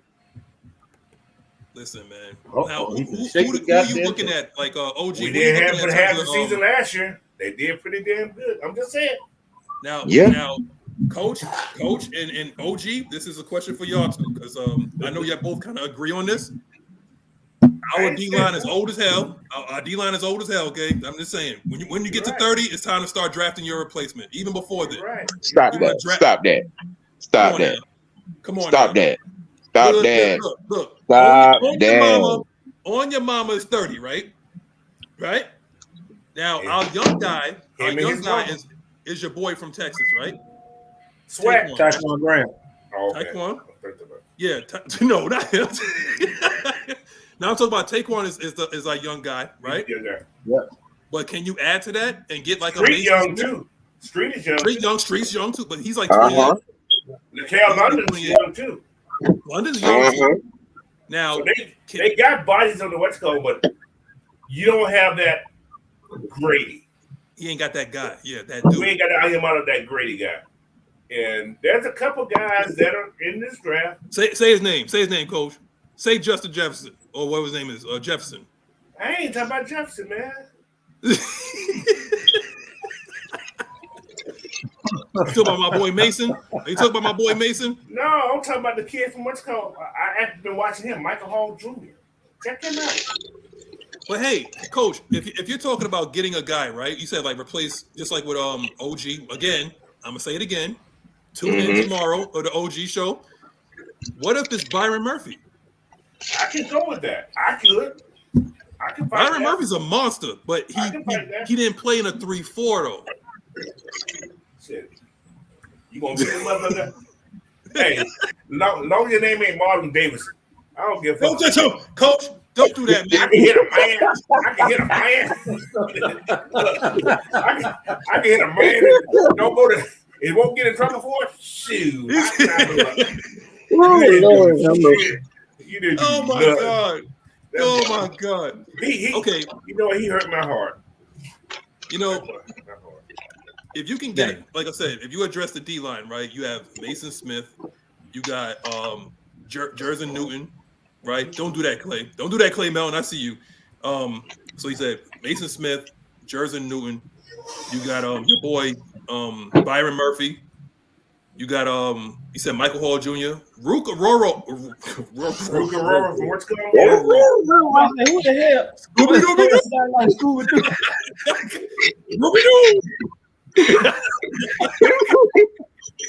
Wow, wait. His name is Lucas. I like Newt's okay too, but Newt. But Byron Murphy for Texas, yes, I like him. I like him too. I think Rook is going to be a beast as well. He's athletic. That's what he is. So if you like a guy like Dallas Turner coming off the edge, you'll like Rook. Basically, same freaking guy, you know. But I got a Caucasian guy in mind. Oh, you talking about Fisk? Yes. Braden Fisk? He give me Grady vibes. He gives me Grady. Exactly. Yeah. Like, you probably won't see him like every single play, but in that fourth quarter, like he knows exactly when to turn it on. He got a motor. Mm-hmm. He has a motor. You know our Caucasian friends don't get tired. They don't. Let me see. Listen, Blackberry said, I think Newton may have the best first 3 years in the league out of all the DT. Depends on where he goes, though. Yeah. He going to the Jets. He going to the Jets. Man, you go. Look at the comment up under there, man. Yo, listen, you talking Marlon Davidson? Marlon Davidson was the biggest skinny arm dude I've ever seen. Now I'll go down one. Where? Quignon? You talking about Quignon? Jerome again. Here we go. Jerome on that BS today. Let me see. Quignon Mitchell picks off passes. He take that ball for the Dolphins. No, did he? Man, it's Easter Sunday, y'all. Here we go. Miss Pamela Johnson, Auntie says, what about McKinley Jackson from Texas? He's a big boy. That's a big boy, though. Yeah. He's a big boy. But who's your nose? Who's your one tech, coach? You gotta have a one tech. It had to be Sweat's coming back just a little bit because of his size, and but damn. I mean, you can't teach 360. It's not a lot of them out there. There's not a lot of big one techs out there. There's not a lot of them. But Kenny Jackson second in line on that tip. Yeah. Been a big body down there. Yeah. Now, I mean, the thing is, like, do you draft somebody that high to be a first and second down, dude? No. Yeah. You probably get McKinney Jackson in the third. Maybe. Yeah. It depends on what you're looking at. Even somebody else, just look up their weight. If they're anything above 330, just go ahead and draft them. Well, I think you just stay in the middle. He's 326 right now. The wall. That's it. Just stand there, just hold up. But there's one guy that I always talk about from who's that? He's from what's that damn school called? Don't do that outside. Florida Atlanta. I think he's from Florida Atlanta. Florida Atlanta. Old Boca Raton, huh? He's a big old boy. Big boy. Eat nothing but ham hocks banana. Oh, we got a question here. Should we invest into a right tackle? Well, we brought Storm. Well, Chase, we brought Storm Norton back as to be our swing tackle. I think we're okay. I think we're okay with our old linemen for this year. Because we got depth at all the positions, and we got people that can replace. Yeah. And like I said, the practice squad got to be legit this year again. But I think we're okay. Like I said, Storm Norton and Noozle, or your bad news, your backup people right there. So we're okay there. How do you feel about the center position? I think News will be starting center. I do too, for some strange reason. Oh damn! I have that same feeling you have. That we talking to you. We talking to you, Dolman. Because you can't have a center bowling with Kurt, because he's not that guy that's gonna be going down to pick the balls up like this. Throwing that ball in the dirt, yeah. Mm-hmm. So you need a center that's gonna be consistent. They're gonna get the ball to this man, at least to his hips. Newsom wasn't bad though. Exactly. Newsom was not bad. That's why they brought him back. Unless Dalton has been going to snapping. His pass protection was great, and in the run game, he didn't get blown back into the damn backfield. Yeah. But y'all got broke back Dolman. But the thing about Dolman, according to like I said, this is PFF. These are numbers. Dolman was the third best center in football. Don't do that, coach. I'm not saying he was. What? He gave up one sack. He gave up one sack. Coach, one sack. Coach, the only reason why he gave up one sack is he didn't have a statue back there. This might have been running for his life. Oh, he was a statue to a degree. He just hit the ball good. Coach, I don't sacks on his own self. Coach, too late. But how do you feel about, because this particular center I like. Let's just say that they decide to keep News and they keep him at guard or whatever, Mm-hmm. We was talking about this guy last week. And if y'all didn't tune in last week, how dare you? But we're going to repeat it again. Yeah. That dude, Bo Limmer. From Wisconsin. From Wisconsin. The guy that I told you that stood up sweat in the one-on-one drills at the Senior Bowl. Yeah. Oh. He's no nonsense though. Just in case, if they want to go that route. But Noozle, if they decide to go with Noozle, I have no problem with that at all. Bo was the fourth best center. No, Bo Lemon from Arkansas. Arkansas. Okay. Yeah. So you say he's a fourth best? So he's behind Jackson, they got Frazier, Jackson, Frazier, and Van Pran. Right, okay. So that means you can still... I still like the Italian cat. So. Who's that? Bortolini. Oh, Bortolini. When you said they can make a good pasta? Yeah, the noodle man. Call him Noodles. The noodle man. That's Noodles. So what about linebacker, coach? We talked about the D line. We talked about the DBs. Coach, I did. I tried to look up. That's right, Miss PJ. I like them too. I like both. I looked up. How do you feel, Junior Colson from Michigan? You might be able to get him late. Maybe fourth round. Junior Colson from the Mike from Michigan. He doesn't pop off the screen though. Yeah, but the guy who I told you about this morning, who I think Ant put him in. His name is Ant did that. Yeah. Mama there goes that. Mama is it Mema Jamida? He's a linebacker from Wisconsin. He got long arms, coach. He reminds me of Luakon. That's who he reminds me of. So. Fourier, but is he? We won't know. Like, is he smart like Fourier? He went to Wisconsin. They can't be. He can't be that stupid. Coach, you going to play in Wisconsin? Right. I'm just saying. Right. Wisconsin got a high graduation rate. Okay. You already hear from OG first. Send the kids to Wisconsin. Hey, did TJ Watts come out of there? Yeah. Yeah, TJ did. Well, he's the best one, coach, that came from Wisconsin. If you're not a lineman, if you're a lineman, I want you from like the Big Ten. That's what a Big 12. Hey, the kid got good hands, and he does tackle. He's not afraid to put his head in there. Well, that's another story. Yes, but his tackling style has to change as of now because he does a lot of those hip drops. Which what is that, like a 10-yard penalty now? I think it's at 15. I think Or is it's automatic? So it's automatic first down then. I think it's automatic first down. Yeah, 15. Okay.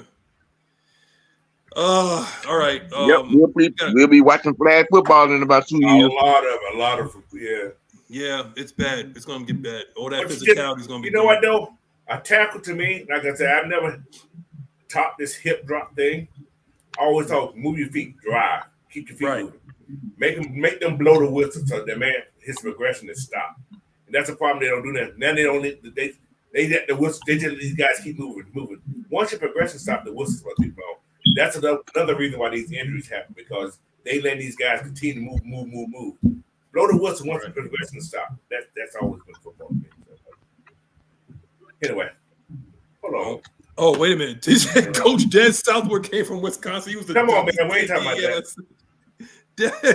Dan Southwood. Well, he doesn't. What's going on? Just he wasn't not.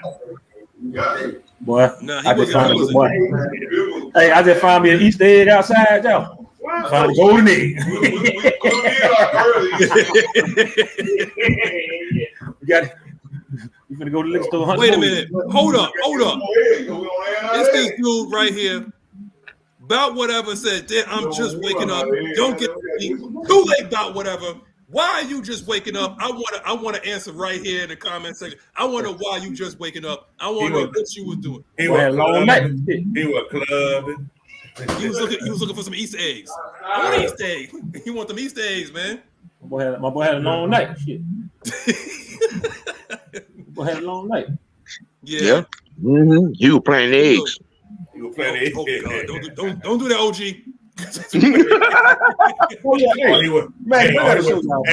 Maybe he was filling eggs. Don't do that. Don't do that, Coach. 18 years later. Hey, you about I gotta show y'all something, man. I gotta share You it. get to send it to Wisconsin, y'all. This was me yesterday. I can't see that. I can't see that thing flared up. Damn. Let me see if I can turn it, break it down with this damn thing. This is a little too I don't think it's gonna matter. Nyght Ryder. Go ahead, Coach. You got a question right here while Nyght Ryder get his thing together. Oh yeah. Hold on. I still Nyght Ryder can't see it. Jake got about 2 years, 3 years. If we don't restructure his contract, how's that? Jake Matthews? Yeah. Jake got 2 years. I think 2. But if we restructure his contract, he has 3. But he would never retire. Hell no. He ain't never gonna retire.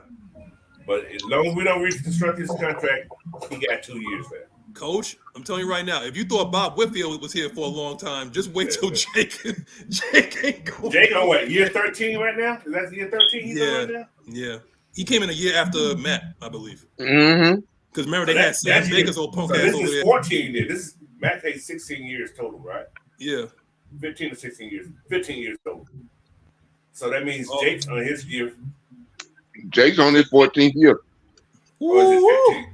Yeah. Jesus. Okay. What's it? Here's a Matthews though. They pay too. They don't retire, man. The only one that got out of there was Clay. When they got out of there a good time, I think injuries kind of caught up to him. Hold on, man. Let's get on there. We didn't talk about it because.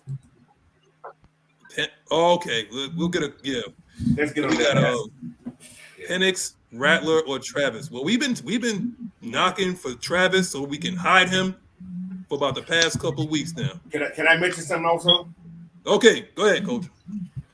Though this new rule change also means that you can bring up a quarterback as many times you want to now from the practice squad. The more you know. That's a new rule they just passed this little league meeting they had this year. That's the emergency quarterback. So you can put a quarterback on the practice squad. He just got to clear that first waiver. And once they clear that first waiver after they cut him, whatever, you can put that guy on. You can hide him for the whole season. Like he can be. You want to take the risk of putting him there? That's the problem. Because somebody could just snatch him up, like, you know. So that's why you're gonna put him on your 53. You're gonna have to put him on your 53. You're gonna have to put him in that third quarterback on your 53.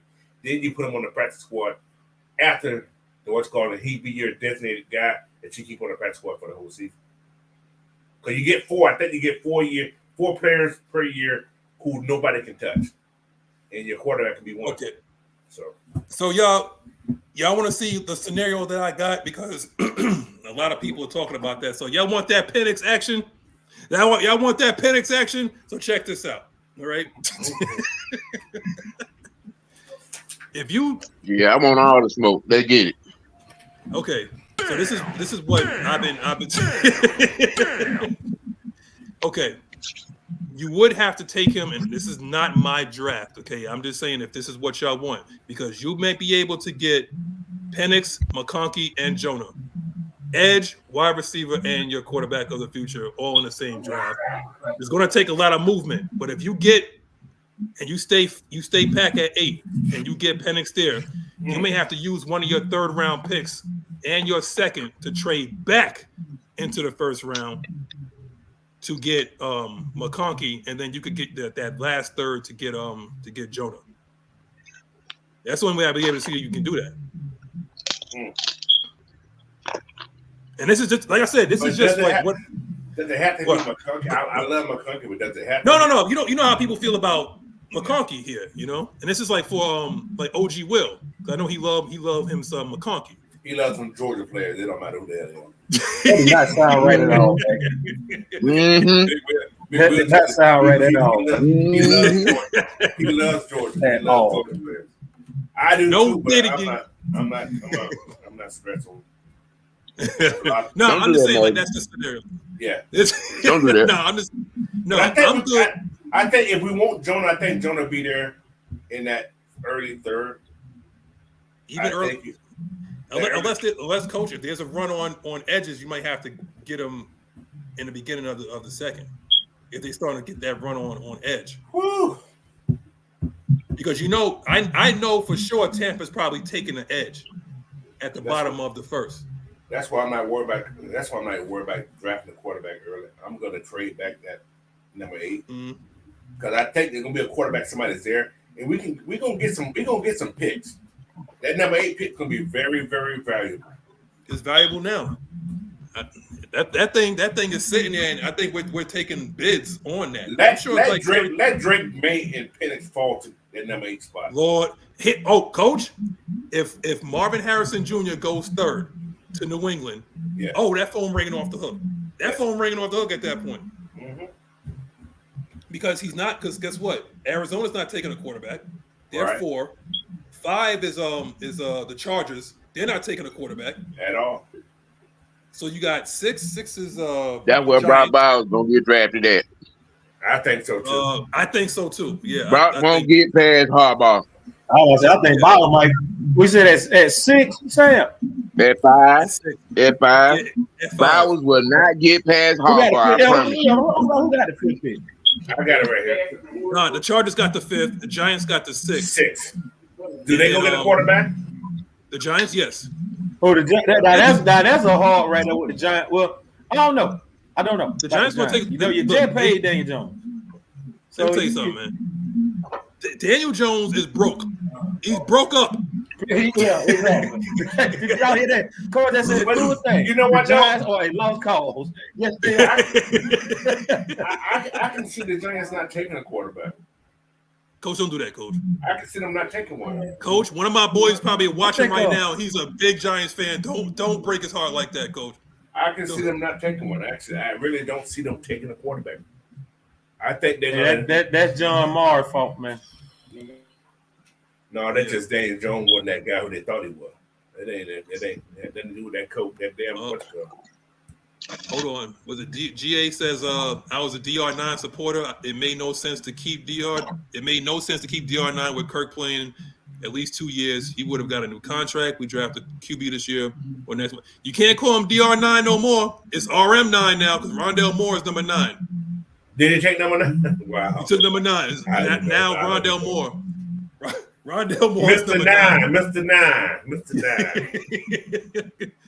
And Mooney. I don't agree with that.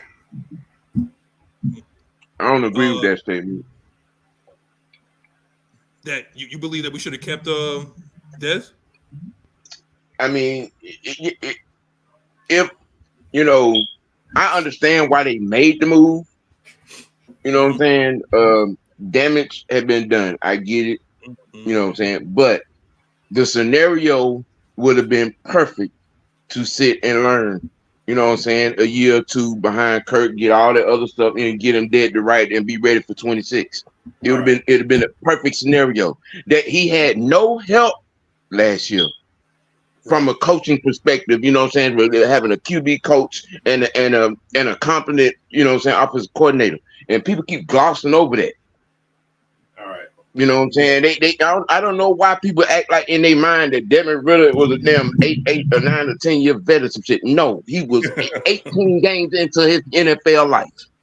But okay, I hear what you say. I agree with that all that, Sam. But think about this. I'm going to put it in another perspective.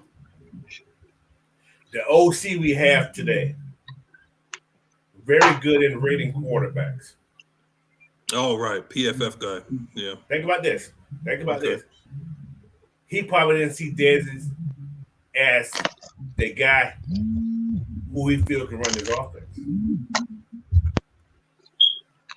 Okay. So I look at it to that degree. Plus, Raheem said something also that we're kind of glossing over.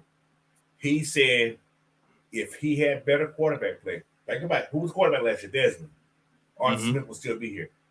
He does not want to take that chance and fuck up his last opportunity. Yeah. That's my take of what he said. It was a direct shot at Dez, but it wasn't directly at Dez. Mm-hmm. It made it seem but think about something, Coach. But if that was the case, why would he make that statement in that presser that Saturday before the trade happened, and talk all that stuff about wanting to work with him and you know and all that kind of stuff? Then opportunity came to get a fucking wide receiver that has speed that works for what they want to do in this offense. So, Coach, being you said that, who do you see as like their guy in this? Because it has to be this draft. I don't see anybody next year, possibly. Quarterbacks? Yeah. That's quarterbacks coming out next year. That's but we ain't. I don't think we take anybody like in the first though. I don't plan on being in the top 20 next year. Right. So again, you know what I mean? So it's like, so what do you see that could fit what Zach Robinson wants to do? Because we talk about now, because we don't know who's declaring next year. So. Oh, the guy that looks like Patrick Mahomes? Yeah, I said looks. I say plays like him. Hey, they all had the same coach one time in their life. Okay. Texas Tech. So, all right, because you said they had a few guys talk to him. Yeah. Multiple guys talk to him. But it's also Atlanta's going to talk to Penix as well. You know what? That could be a smokescreen. To me, Penix is the best passer in this what's going. Like me and Mike talked about yesterday. You think the best arm talent? The best arm talent. His arm talent is the best talent in what's going. However, Mike said something yesterday. When he throws a deep ball's in the air for a long time. And safeties react. Oh, he throws punts?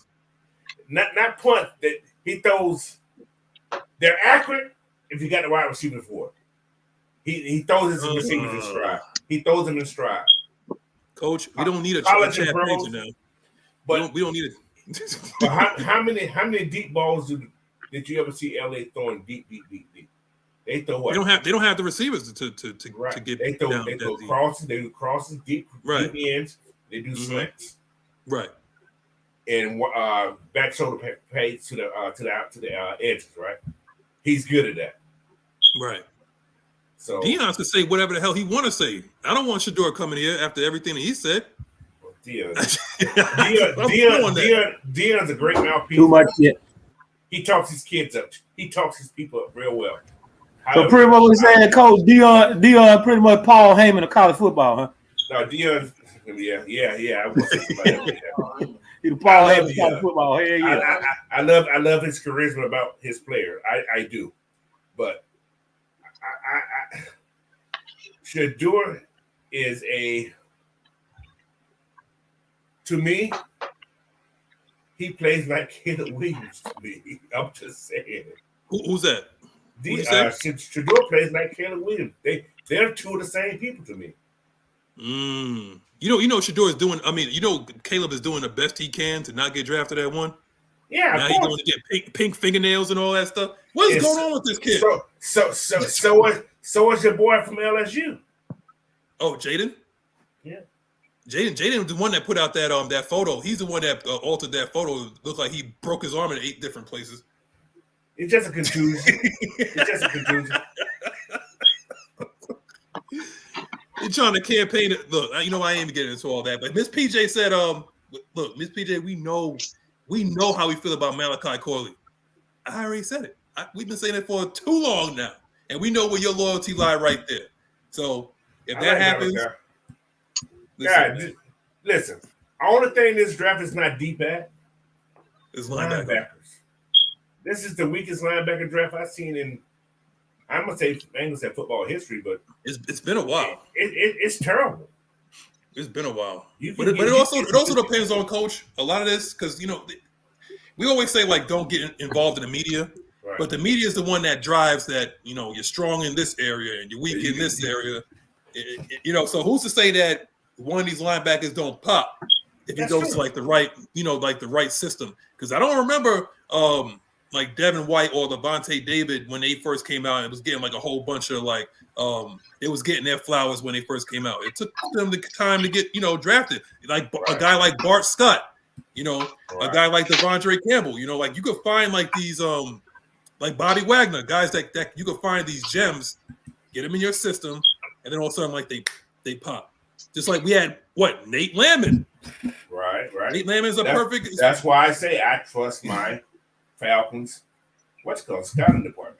That's all you can do. You got to trust that scouting department. Look, they're looking at somebody right now that we haven't even mentioned, and if they mention them, they might be already probably going to get them. And I'm looking at that dude Stiggers, that nigga Stiggers, from the CFL. That's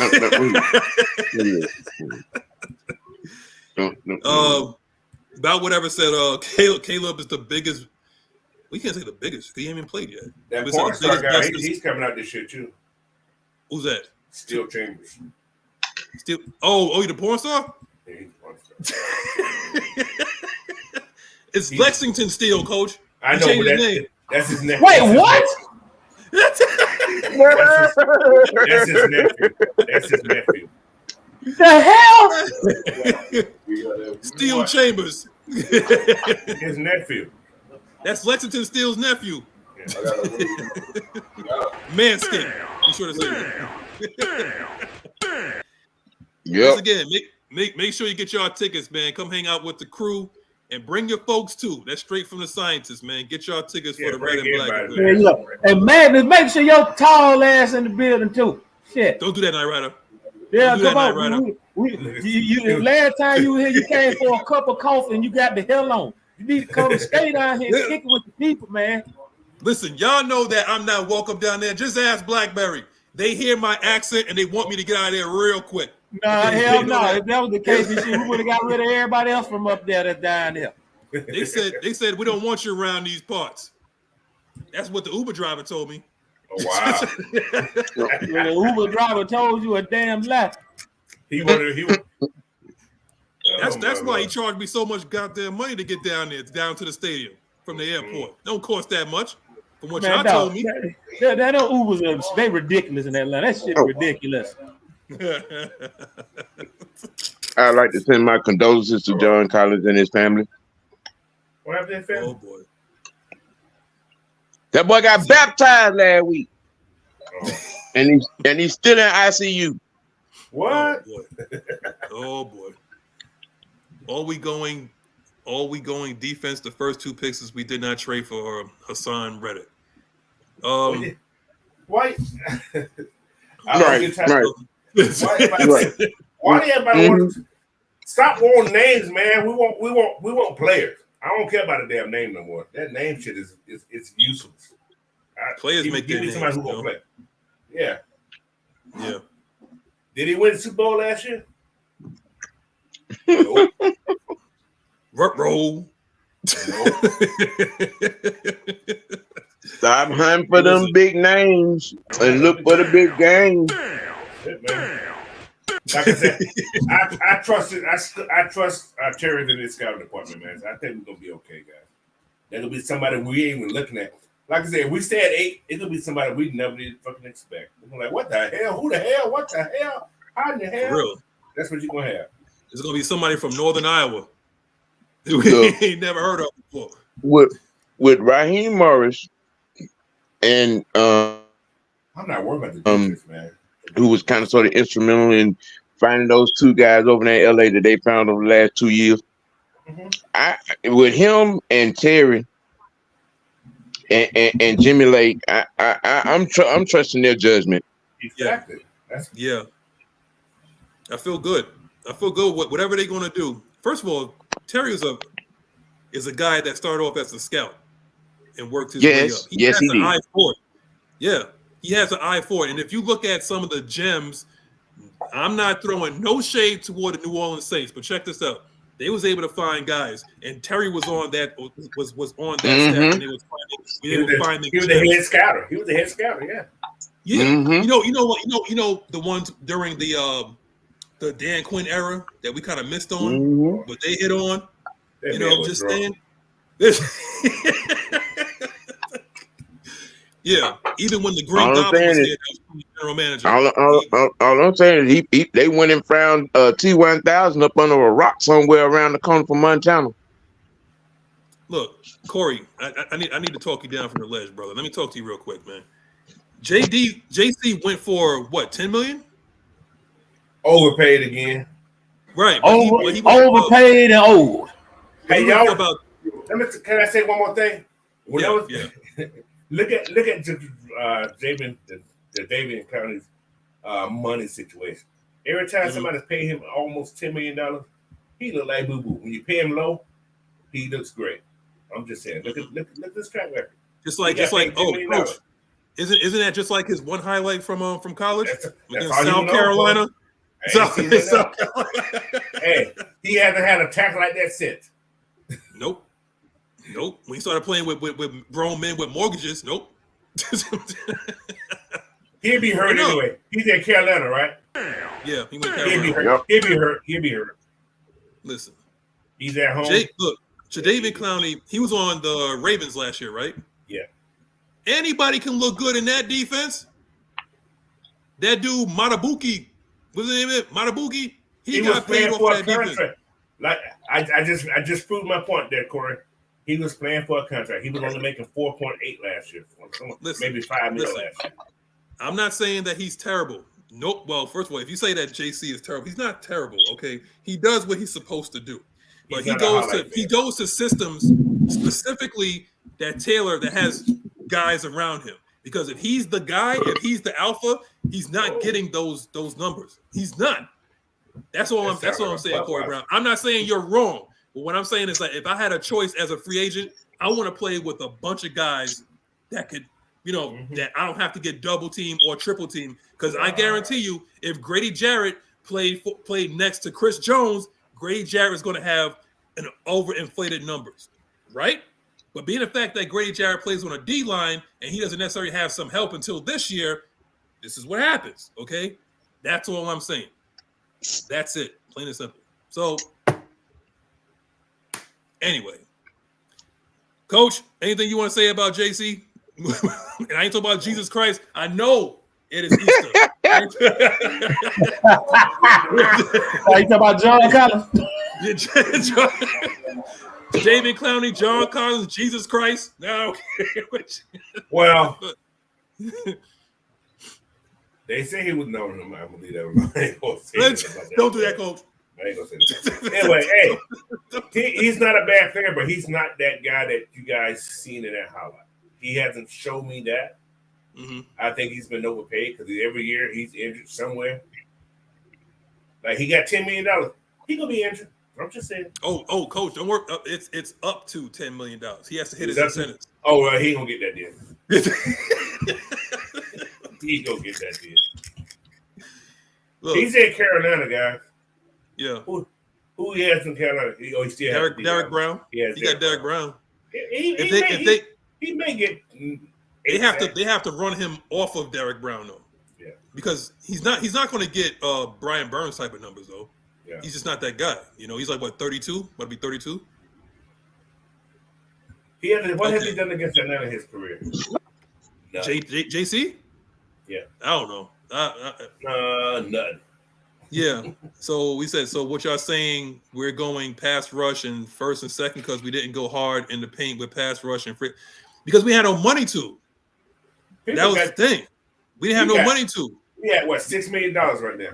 Yeah, we have to restructure a lot of guys in order for us to do exactly what Houston Texans did or Detroit Lions did or something of that nature. You got to be able to hit in the draft. When you're low on money, you got to be able to hit in the draft. And this draft, you can get cheap talent with the same type of upside that you got with these guys in free agency. That's why things kind of slowed down. Latu. That's what it is. We ain't lying to you. It's Latu, not lying to you. I would listen. We get Latu, I would be happy. I would. Not at 8. Not at 8. Even if we don't get Latu, let's just say like we don't get Latu, right? We address D-line in the first round, like what OG said. Again, tune in tomorrow. If we address D-line in the first round, right? Let's say we get Byron Murphy. Yeah. So let's just say we get Byron Murphy. Huge. Or Jerson Newton. Huge.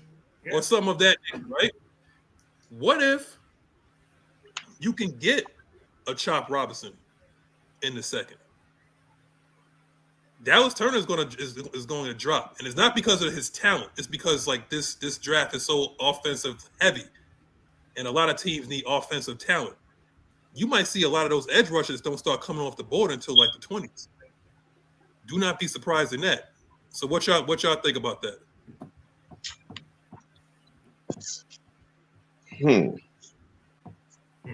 You still might be able to get a really decent pass rusher, but you got your next D lineman. You got your guy.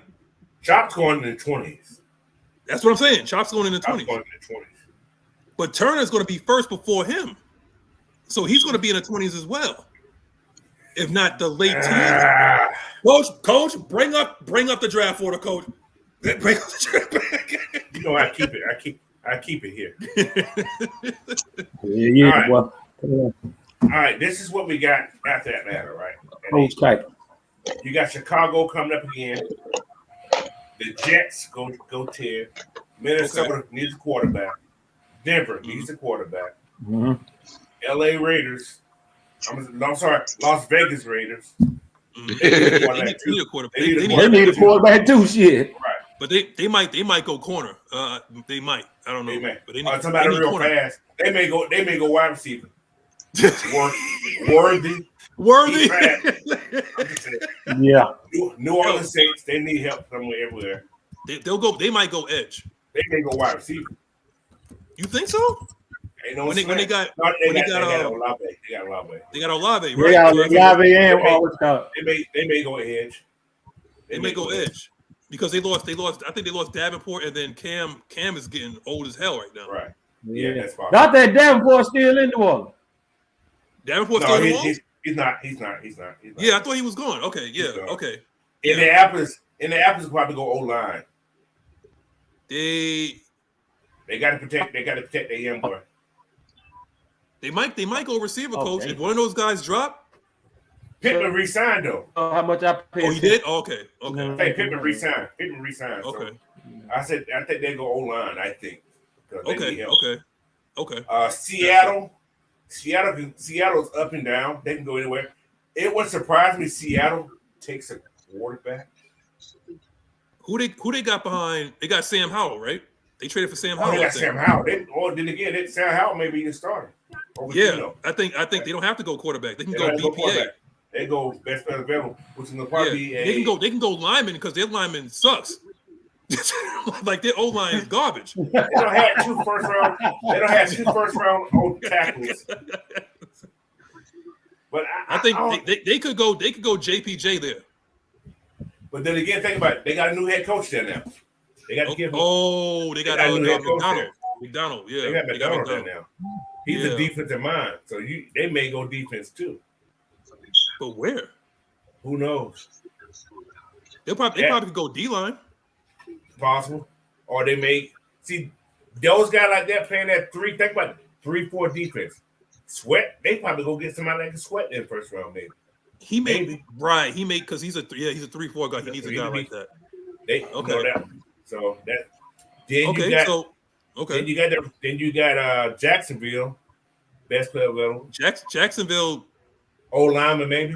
Give or take. They can go O line. They need a corner. They still do. They need a corner. Yeah. They gonna probably need another wide receiver too. Hey, listen now. We make a trade out second in AJ to get that 17 pick. You think AJ's still going to get a 2? No. When Sneak got a 7? Listen to what I'm saying. That's what I'm saying. AJ gonna bring us 2 picks. We can trade AJ next year's second and get Jacksonville 17. To get who? Somebody. So far you see Latu sliding now? Is he still there at 17? I said Latu may slide. I still don't think Latu's going to be the first one off the board. I think we're the only ones that's valuing him that high. Yeah, exactly. I think Turner is the guy on a lot of teams' boards, so he may go first.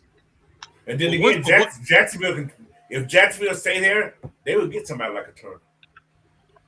Right. So, but see, here's my thing, Coach. Once Turner goes, let's say that we trade back, right?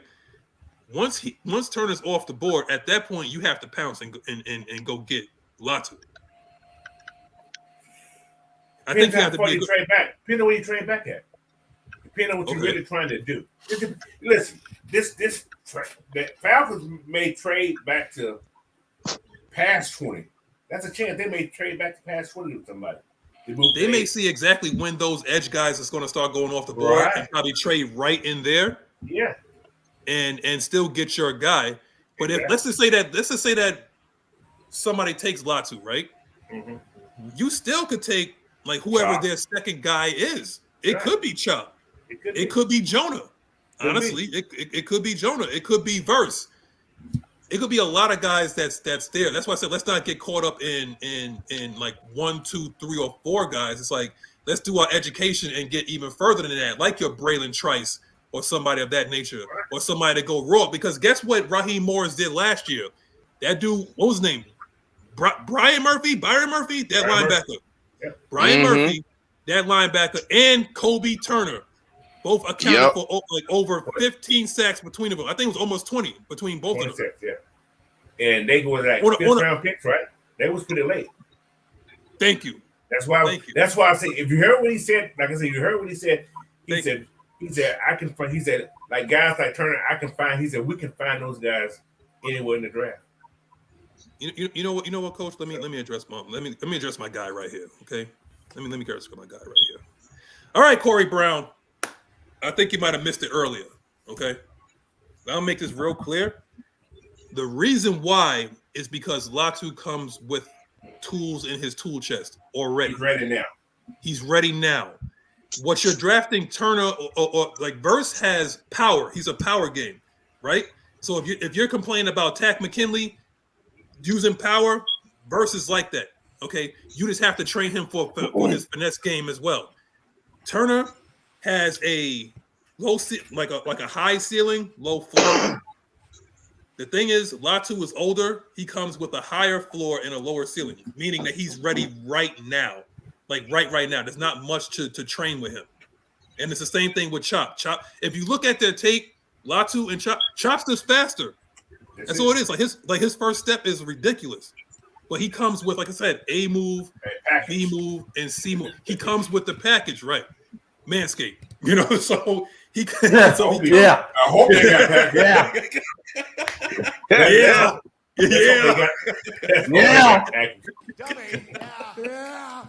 They come with a purse. So that's all I'm saying.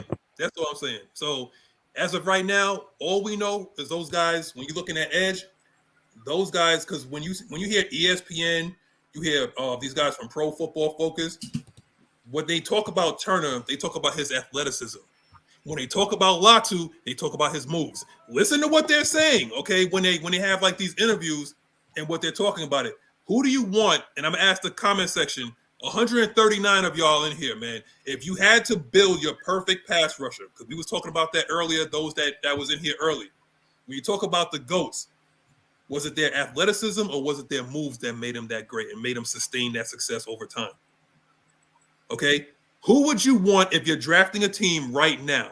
You want a guy that's fast or you want a guy that has moves? Right now. That's all I'm saying. That's a question for the comment section, okay? That's all. So I like his last name. Yeah, Steve Strickland. Yes, we do. There's like you have like your cap money, and then you have money that's like saved up for your draft. Yeah, it's a separate thing. It counts together. You know. Yeah, go ahead, Coach. You need about 10 mil for the draft class, but depending on how many picks you have too. Now you got to think about that's why you can't trade for too many. You can't trade for too many. Can't do what I do. This is fantasy draft. What I be doing? Yeah. We can't do like we do in Madden. You get like 15 picks. I be having 15 picks in my little mock draft. Okay.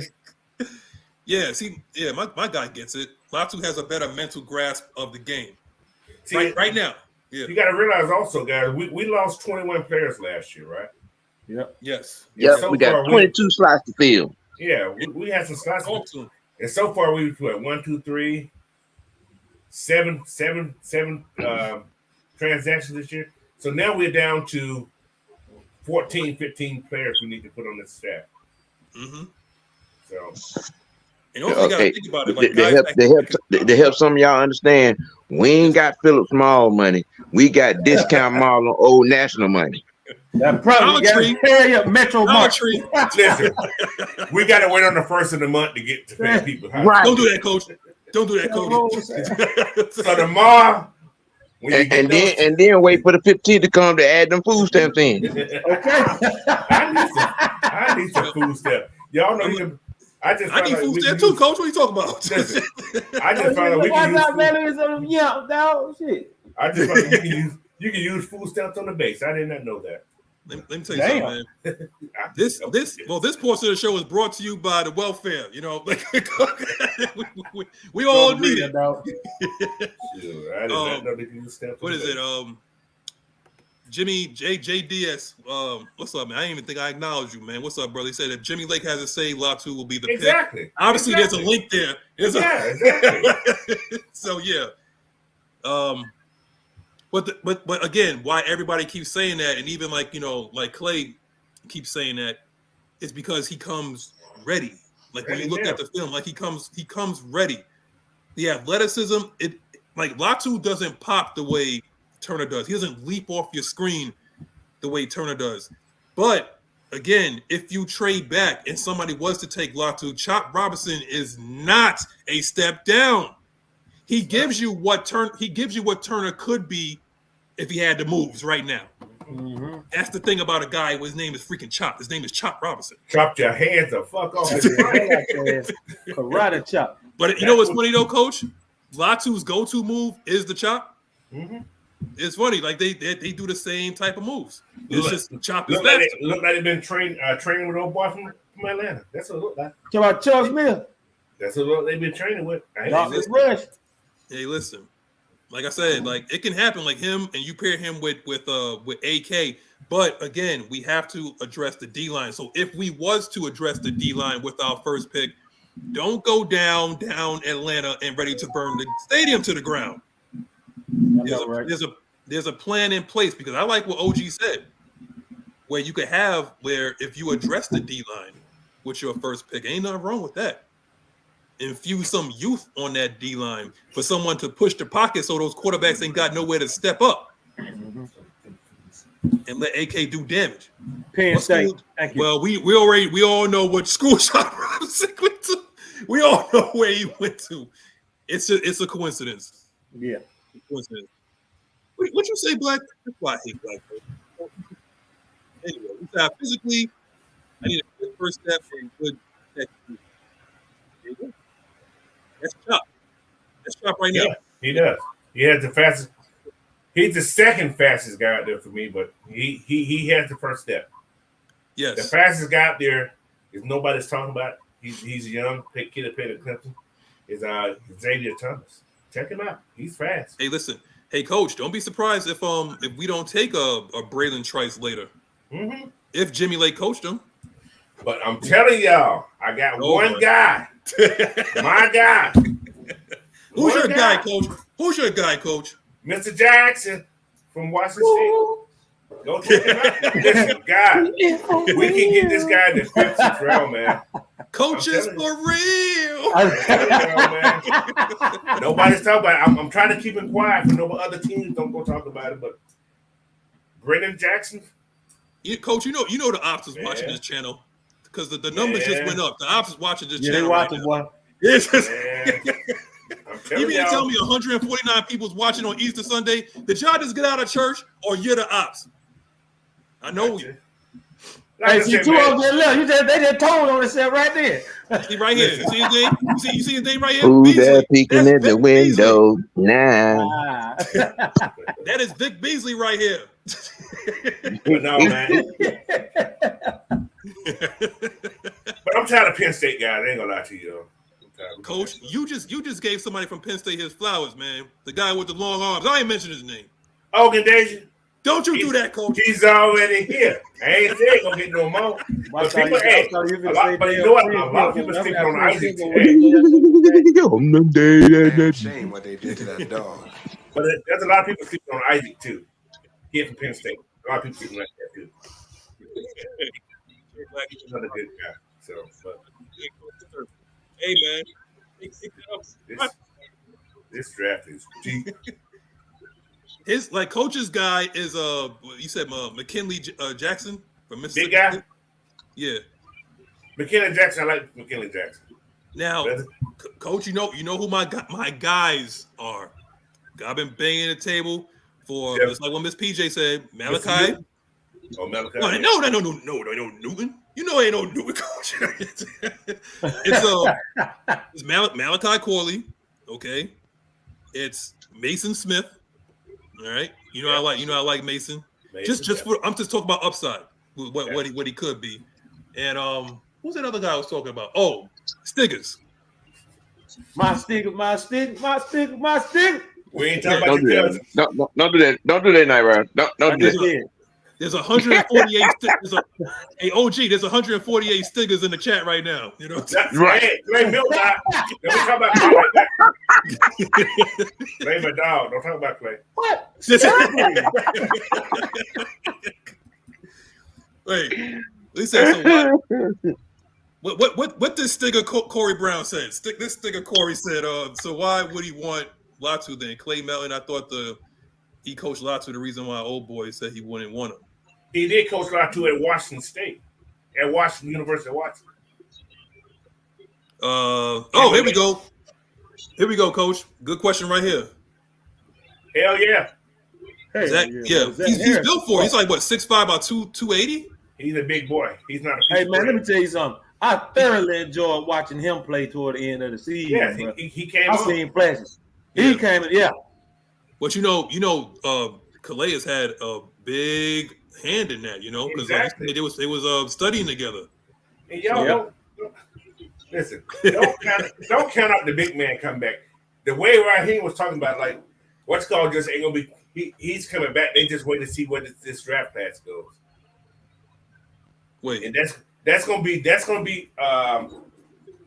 Calais Campbell's decision. See how this draft class goes, and see what they bring in. That's what he's waiting on the draft class.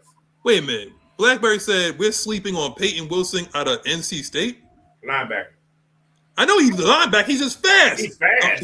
Blackberry, don't do that, man. He's all right. Look, Blackberry, you know Jonah better than him.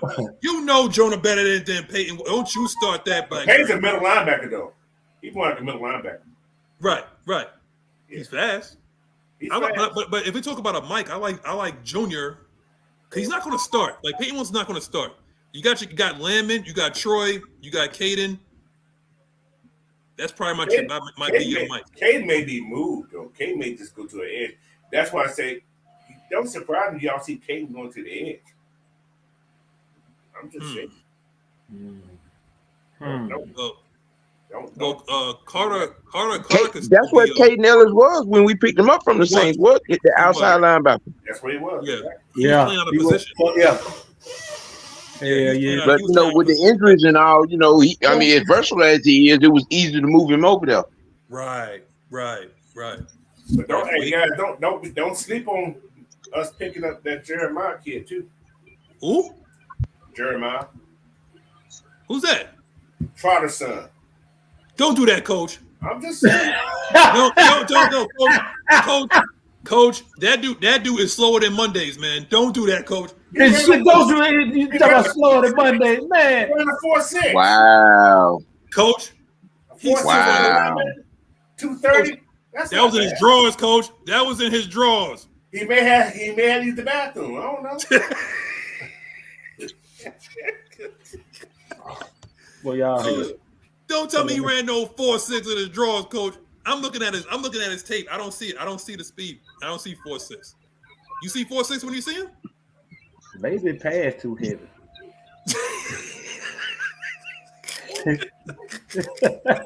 Listen. I mean, his daddy wasn't fast. Exactly, his daddy, but he's smart though. Yeah. You don't have to be fast to be smart. Oh, Jeremiah. Jeremiah's smart. He's smart. He's a smart player. He's very good at dissecting plays. So where would you?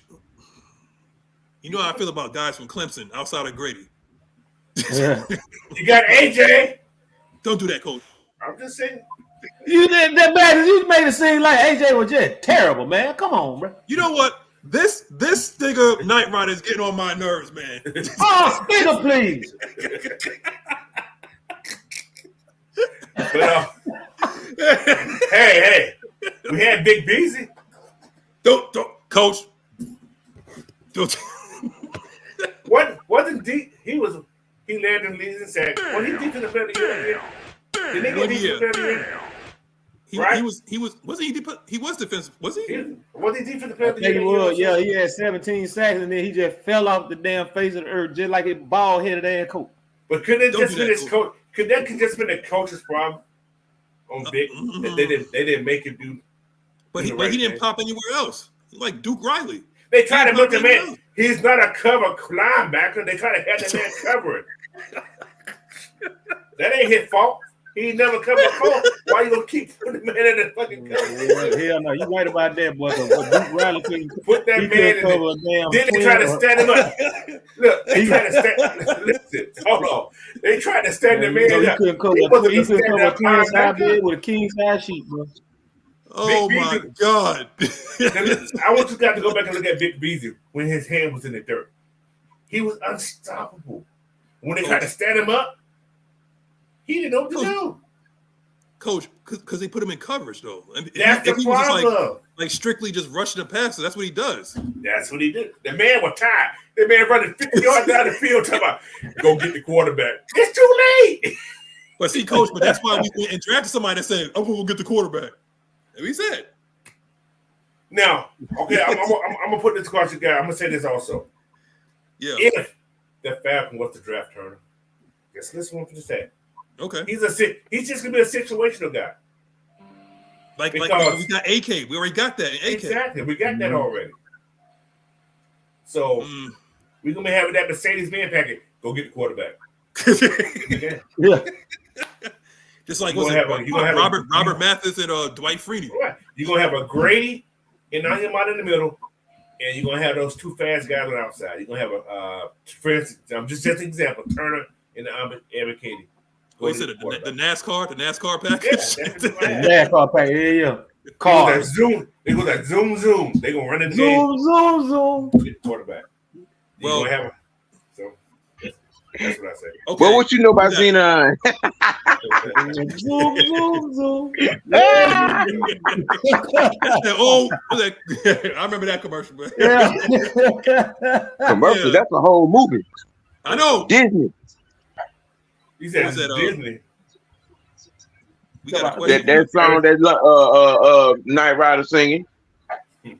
Oh yeah, that's crazy. What about Darius Robinson? I like Darius, but he's another Zach. He's a right. He's another Zach. Do we want another Zach? Now that's why I say I think if Calais come back, don't expect no big. We're looking for only an edge guy. We're not looking for another DN. If Calais come back, so in this draft, going to tell you if we draft a big guy like a big type DN, don't expect Calais to come back. But we don't draft good guys, expect Calais to come back because Well, that's why I said I'm looking at a guy like a Mason Smith. Like if you get a guy like that, then but you still could bring. But all this is all dependent on again restructures and all that because Calais can eat all that $6 million by himself. That's what I'm saying. Hey, Maggie. Yo. Zoom. What happened? Yeah. Oh, yo, Mucho. I've been like that's my guy, man. Jonah Ellis is my guy, Mucho. I see me and this Stigger Mucho. Yeah, we on the same page, man. Yeah, I like Ellis, man. I think Ellis would be a great fit for this team. But do you want that brother combination on the same team? Because the media, Maggie, what you just said, no. Me and this Stigger Mucho. Tell me he did not just say that. Wait a minute. But yeah, so I know they're gonna have a field day with that with the whole brother thing, but I mean, you can't if it works, it works. Yeah. Production works. And again, you can get him in the third. I mean, we already missed on a guy that was like TJ Watt. We already missed on a guy like that by getting Tack McKinley. Let's not mess this up again. You mean Whack McKinley? Hey, listen, I was drinking the Kool-Aid, Coach, when he came out like with that picture of his grandmama, when he said like she had to put cans in the recycle just to send him to school and all that. Look. She didn't like his ass. Don't do that. Don't do that. Don't do that, Coach. Yeah, I'm gonna talk about my grandmama. I'm gonna make myself hype. He got he got an endorsement off that shit. He was smart. What? Yeah. What endorsement he got off of that? He got endorsement. Remember what? Are you serious? Yeah, he got a shoe endorsement off that shit. Wow. They felt sorry for it. What, big from who? Big Baller Brand?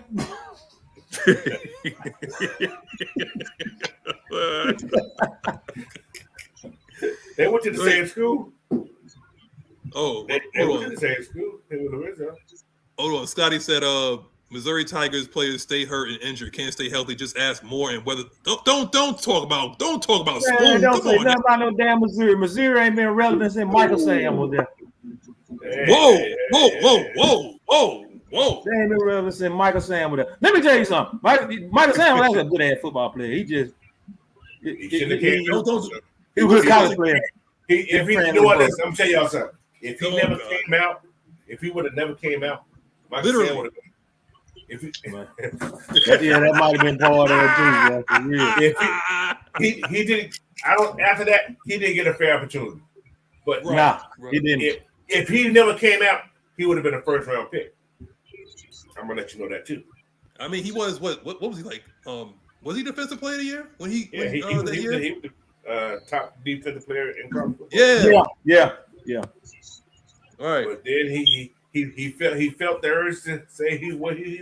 That's his right. I don't have a problem with that. Mm-hmm. However, you took money, you took food off the table. I would at least got that food for 2 years. And then I'm just saying, man. I'm just saying. I would have got that $10 million. They would have for 2 years. But you know what, Coach? Like no lotto. Like when he did do that, all they kept doing was replaying that same video over and over again of him kissing his man. Like over and over. They kept doing. I'm like, I can't even watch the draft no more. I got nothing against like your preference. I have nothing against that. But dog, can we stop showing this thing like over and over and over again? No. Yeah. I remember that shit. We was in my damn cousin's apartment right after his graduation. When he did that shit, everybody just walked out the damn door. Yeah, it's over. It's over with. Yeah, Missouri do produce some good. They really, players. They do. Oh, we got something right here. Jerome said, "Has anyone else heard us being linked to that DN?" I seen Mike that yesterday. Yes, I seen that too. Harpo, who this? Oh, that's Dana. Dana. He started for KC. If you remember Mario, you remember Dana. That's what it is. Number 2. But Mike Dana, actually, he was actually pretty decent for KC last year. Don't do that, Coach. He started for KC. He had 6.5 sacks. Coach, he had Chris Jones. He had George Karlaftis. Exactly. That means he's going to be garbage somewhere else. That's what I'm saying. Like I think Snead is going to turn into Butler when he goes to Tennessee. Oh my I'm Lord. telling you, man. Damn. Ooh. Woo. Butler. Man, old Malcolm Watch Butler, that, the man. one play wonder. Oh, Jesus I Christ. watched him play. He's okay. Mr. One Play Wonder. Dana? Yeah, he's okay. Dana. No. Now, he's not bad. I'll tell you why. He did play at Michigan. Michigan do produce decent edge rushers now. I'm just saying. Harper, who this man? I don't know. I don't know. Who auntie is this? Oh, God. So, look, if y'all got, bring some questions out here right now, man. It can't be just Clay and a couple other people now. Bring some questions out here because we already had 2 hours and 20 minutes, okay? So, bring some questions. We already. And make sure y'all get your tickets for the black and red event. It's going down like a right hook in the 3rd round. I think it was July 13th. So, make sure you have your face in the place. If y'all need a ride, y'all can call P. Diddy. His plane goes to a lot of places. Oh, that's nigga crazy. I'm just saying. He can pick you up. He can take you out the country fast as hell too. You want to go to Jamaica? Just call P. Diddy. Hey, listen, Coach. I mean, if y'all want for the red and black event, if y'all want to rent out one of his houses, I think you got to get a good deal for it. Hey, look here. I think anybody feel generous in bringing a case of beer, Corona preferably. Thank you. Yo, Nyght Ryder, go ahead and rent out one of Diddy's homes, man. I think you can get it on a black market. Really good deal, man. Oh, hey, I'm going straight for the Ciroc. That bank for the take that shit. He owes $100 million. He ain't gonna have that house, I'm going straight for the Ciroc, man. No, Coach. Hey, you know what's funny about that? That ain't his company either. That man got paid off somebody else's company and trying to say it was here. Yeah. Coach, all I'm saying is like we could just squat there for one night. All you gotta do is be a squatter for one night. Be there. FBI. Hell no. You do not want to be in there. No, sir. FBI commando. Nah. Who is that? FBI. What you want? Man, I don't even want to know what the hell. I don't even want to sit on the damn couches. I don't even want to know what the hell. Oh God. Okay. There may be some pictures of little kids in the dungeon now. Don't do that. Okay. Look. First question. First. We don't know. Look. This talk about. Yo, Coach will be acting like Diddy was Caligula or something, man. Like, this one thing I want to know. I wonder if anybody gonna stop buying Bel Air. Who? The Bel Air champagne, the black bottle. Don't do that, Nyght Ryder. Look, I got a question. I damn sure won't stop. Yeah. Look, this ain't got nothing to do with me getting fucked up. So let me do what I gotta do. Jesus. Look, do y'all think that we could get a good receiver in the 3rd? Malachi, give it to us. Yes. Okay. We get a good. The 4th too. Jesus. Okay. John Slayton says, "Are there any GA Bulldogs that the Falcons can get to help this year?" Dude, we just need players. I don't care where they from. No. Yeah. That's a wide receiver. Lamb Cunt gonna be gone by the time we get through. That's a wide receiver we can get late from Georgia. We need to get off of the whole lad thing because he's gone. Yeah, he's gone. Too good. He's over with. It's too good. He's over with. Yeah. No, I'm gonna be honest. I really wouldn't mind getting AD Mitchell. Don't do that, Nyght Ryder. Hey, look Don't do that, Nyght Ryder. Don't you do that, Nyght Ryder. I don't want nobody from. Yo, we got one. This nigga crazy. Let me tell you about this one guy. That's right, Stigger. You got a problem? Listen, you got a problem, Stigger? There's a wide receiver that's been hidden that nobody's talking about. From Louisville, Jamari Trash. He's trash. Thrash. Well, it's Thrash. He's like trash. How about you show me somebody? Is he related to James somebody Trash? name whose last name is Trash, man? What the hell? Trash, man, not trash. I know what you said. Man is up there talking about trash. I'm like, you show me somebody. Is he related to James Thrash, the other receiver that played in the league? Could be. Is he related to him? Sure. Okay. Could be. Okay. I don't know. Okay. You want to make Madden's head explode? Brendan Rice. Brandon Rice? Oh, that's what we're doing right now. Oh, we want to do nepotism. Look, there's only one guy from that USC team that I want, and the guy is what's the guy I said last week? The other Washington from USC. Taj Mahal. That's what we want. You don't get the Jinder Mahal. Don't do that. There's one Georgia wide receiver other than Ladd that I would take a flyer on. That's Marcus. Who's that? Rosemary St. Jackson. Rosemary Jackson? Yeah. Yeah, he's one. Coach, his name too long. We can't take him. It's long as hell, too. You can't put that whole thing on the back of nobody's jersey. I know that. Marcus Rosemary Jackson. You could small letters. That's a lot of that comes from the Church of Latter-day Saints. Yeah, that's what it is. It's the Church of Latter-day Saints. That's what it is. Anyway, don't do that. Don't do that, Coach. Blackberry said, "Who would y'all be comfortable trading up in the draft? Other than who would y'all be comfortable trading to move up in the draft other than Pitts? AJ. Yeah, and oh, don't do that. No, don't say his name, Coach. Don't say his name. Don't say his name. I'm sorry. Say this question again. Don't worry about what this nigga talking about. Say it, Coach. He said, "Who would y'all be comfortable trading to move up in the draft other than Pitts?" Say it, Coach. Nobody. Nobody. Understand what I mean? There is y'all gotta stop. You gotta stop. These are scenarios. These are scenarios. Okay. These are scenarios. Who I would be comfortable trading up with, I don't want to happen. Mm-hmm. How far we trying to trade up? What we going to get if we trade up? We're not looking at the quarterback. So who would we trade up? Right. Technically. Unless we took somebody right in the first and you trying to trade back into the first. Mm-hmm.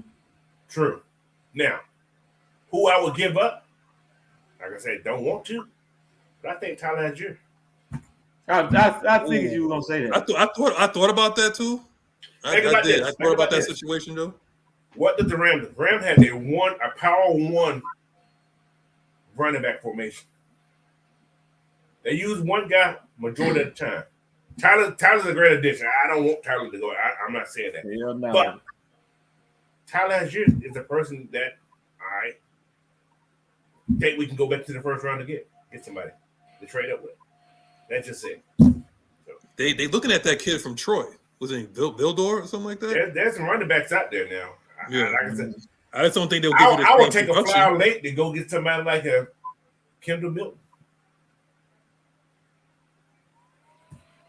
I have no idea what these running backs are looking like. I thought we was already good. I think Yeah, exactly. I feel good with Tyler and Bijan. I'm not saying trade him, but that's a person I think we can get back in the first round with a second round pick to go back in the first round. If we wanted somebody real bad enough to do that. Yeah. Tyler Algier will give you somebody who can go in there and get you a first round pick. Yeah, a second round pick. You just can't trade to go back in there to trade for somebody like Tyler because Tyler ain't really making that much money anyway. You're not gonna get a running back. You're not gonna get a running back. No, hell no. Right. Okay. So let's get one more question in here, and then we're gonna be out your hair so you can enjoy the rest of your Easter egg hunting. Apparently, Ryder already got his Easter egg. Did you drink it already? Oh, that thing. That was 3 swallows, bro. What? We forgot one like the Black Stone Cold Steve Austin right here. If I actually drink my beer instead of spill it. Look. How many guffs did it take to get? Whoa, Manscaped! Don't do that one. Yeah.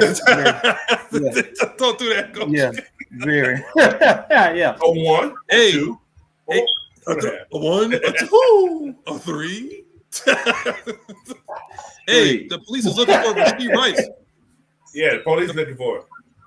He's supposed to have been in a bad accident. Supposedly, it has something to do with a bad accident yesterday. So Kansas City's on the clock, right? They looking for another receiver? They're gonna need to. They can't find the man. Maybe call Puff Daddy got his play. Yeah, because was it Cam Sutton, Diddy, and Rasheed Rice is all on the same plane. He didn't kill nobody, did he?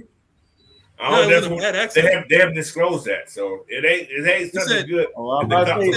They said he was in an accident. If he gets convicted, it said that the car was registered to him, but like I don't know if he was in it or anything. Why he ain't showing his face? I wasn't there. I was in Jamaica. Ask Puffy. All right, let me get one more question. Any more questions here? Mucho said, "What if we wanted to get back up in the second or trade back into the first?" Ugh. That's why that's my thing, Mucho. That's my response to that. Ugh. Tyler was that guy. They just double dipped that running back. Said Tyler's that guy. He should be the starter. And Bijan, no, you can't spell. No, you can't. No. First of all, when your offensive coordinator, the quarterback that you got, and your actual coach is saying your name, like he's a starter. That's what he is. Plain and simple. They're gonna spell each other, so we're gonna be all right. But he did say like Tyler is that guy. He should be the starter. Bijan should be the spell back. TA25 is a pure running back. Bijan is a softie and an east-west runner. TA is a north softie. Good Lord. On that note, Coach, go ahead and say goodbyes, man. I can't do it no more, man. Whatever. Okay. It's whatever, man. Yeah, that's exactly his name. But whatever. All right, but anyway, hey man. Thank you guys for listening today, man. Find me at Coach Unchained on everything. Like I said, you want to contact me with some subjects you want to hear about, go to Coach Unchained. Actually, go to, what's my name? Mr. Will C at gmail.com. You can find me and send anything you want to talk about, anything. And next week, I may go back to doing another draft. If you want to join me on the draft, let me know, man. See me something. Anyway, that's all I got. If you go ride around. Oh, by the way, I'm going to ride around in that new electric car. I got to go test the highway today. Yeah, Coach going to drive from here to upstate New York. One tank of gas, man. One tank. No, I ain't gonna get that. No, what kind of car that is?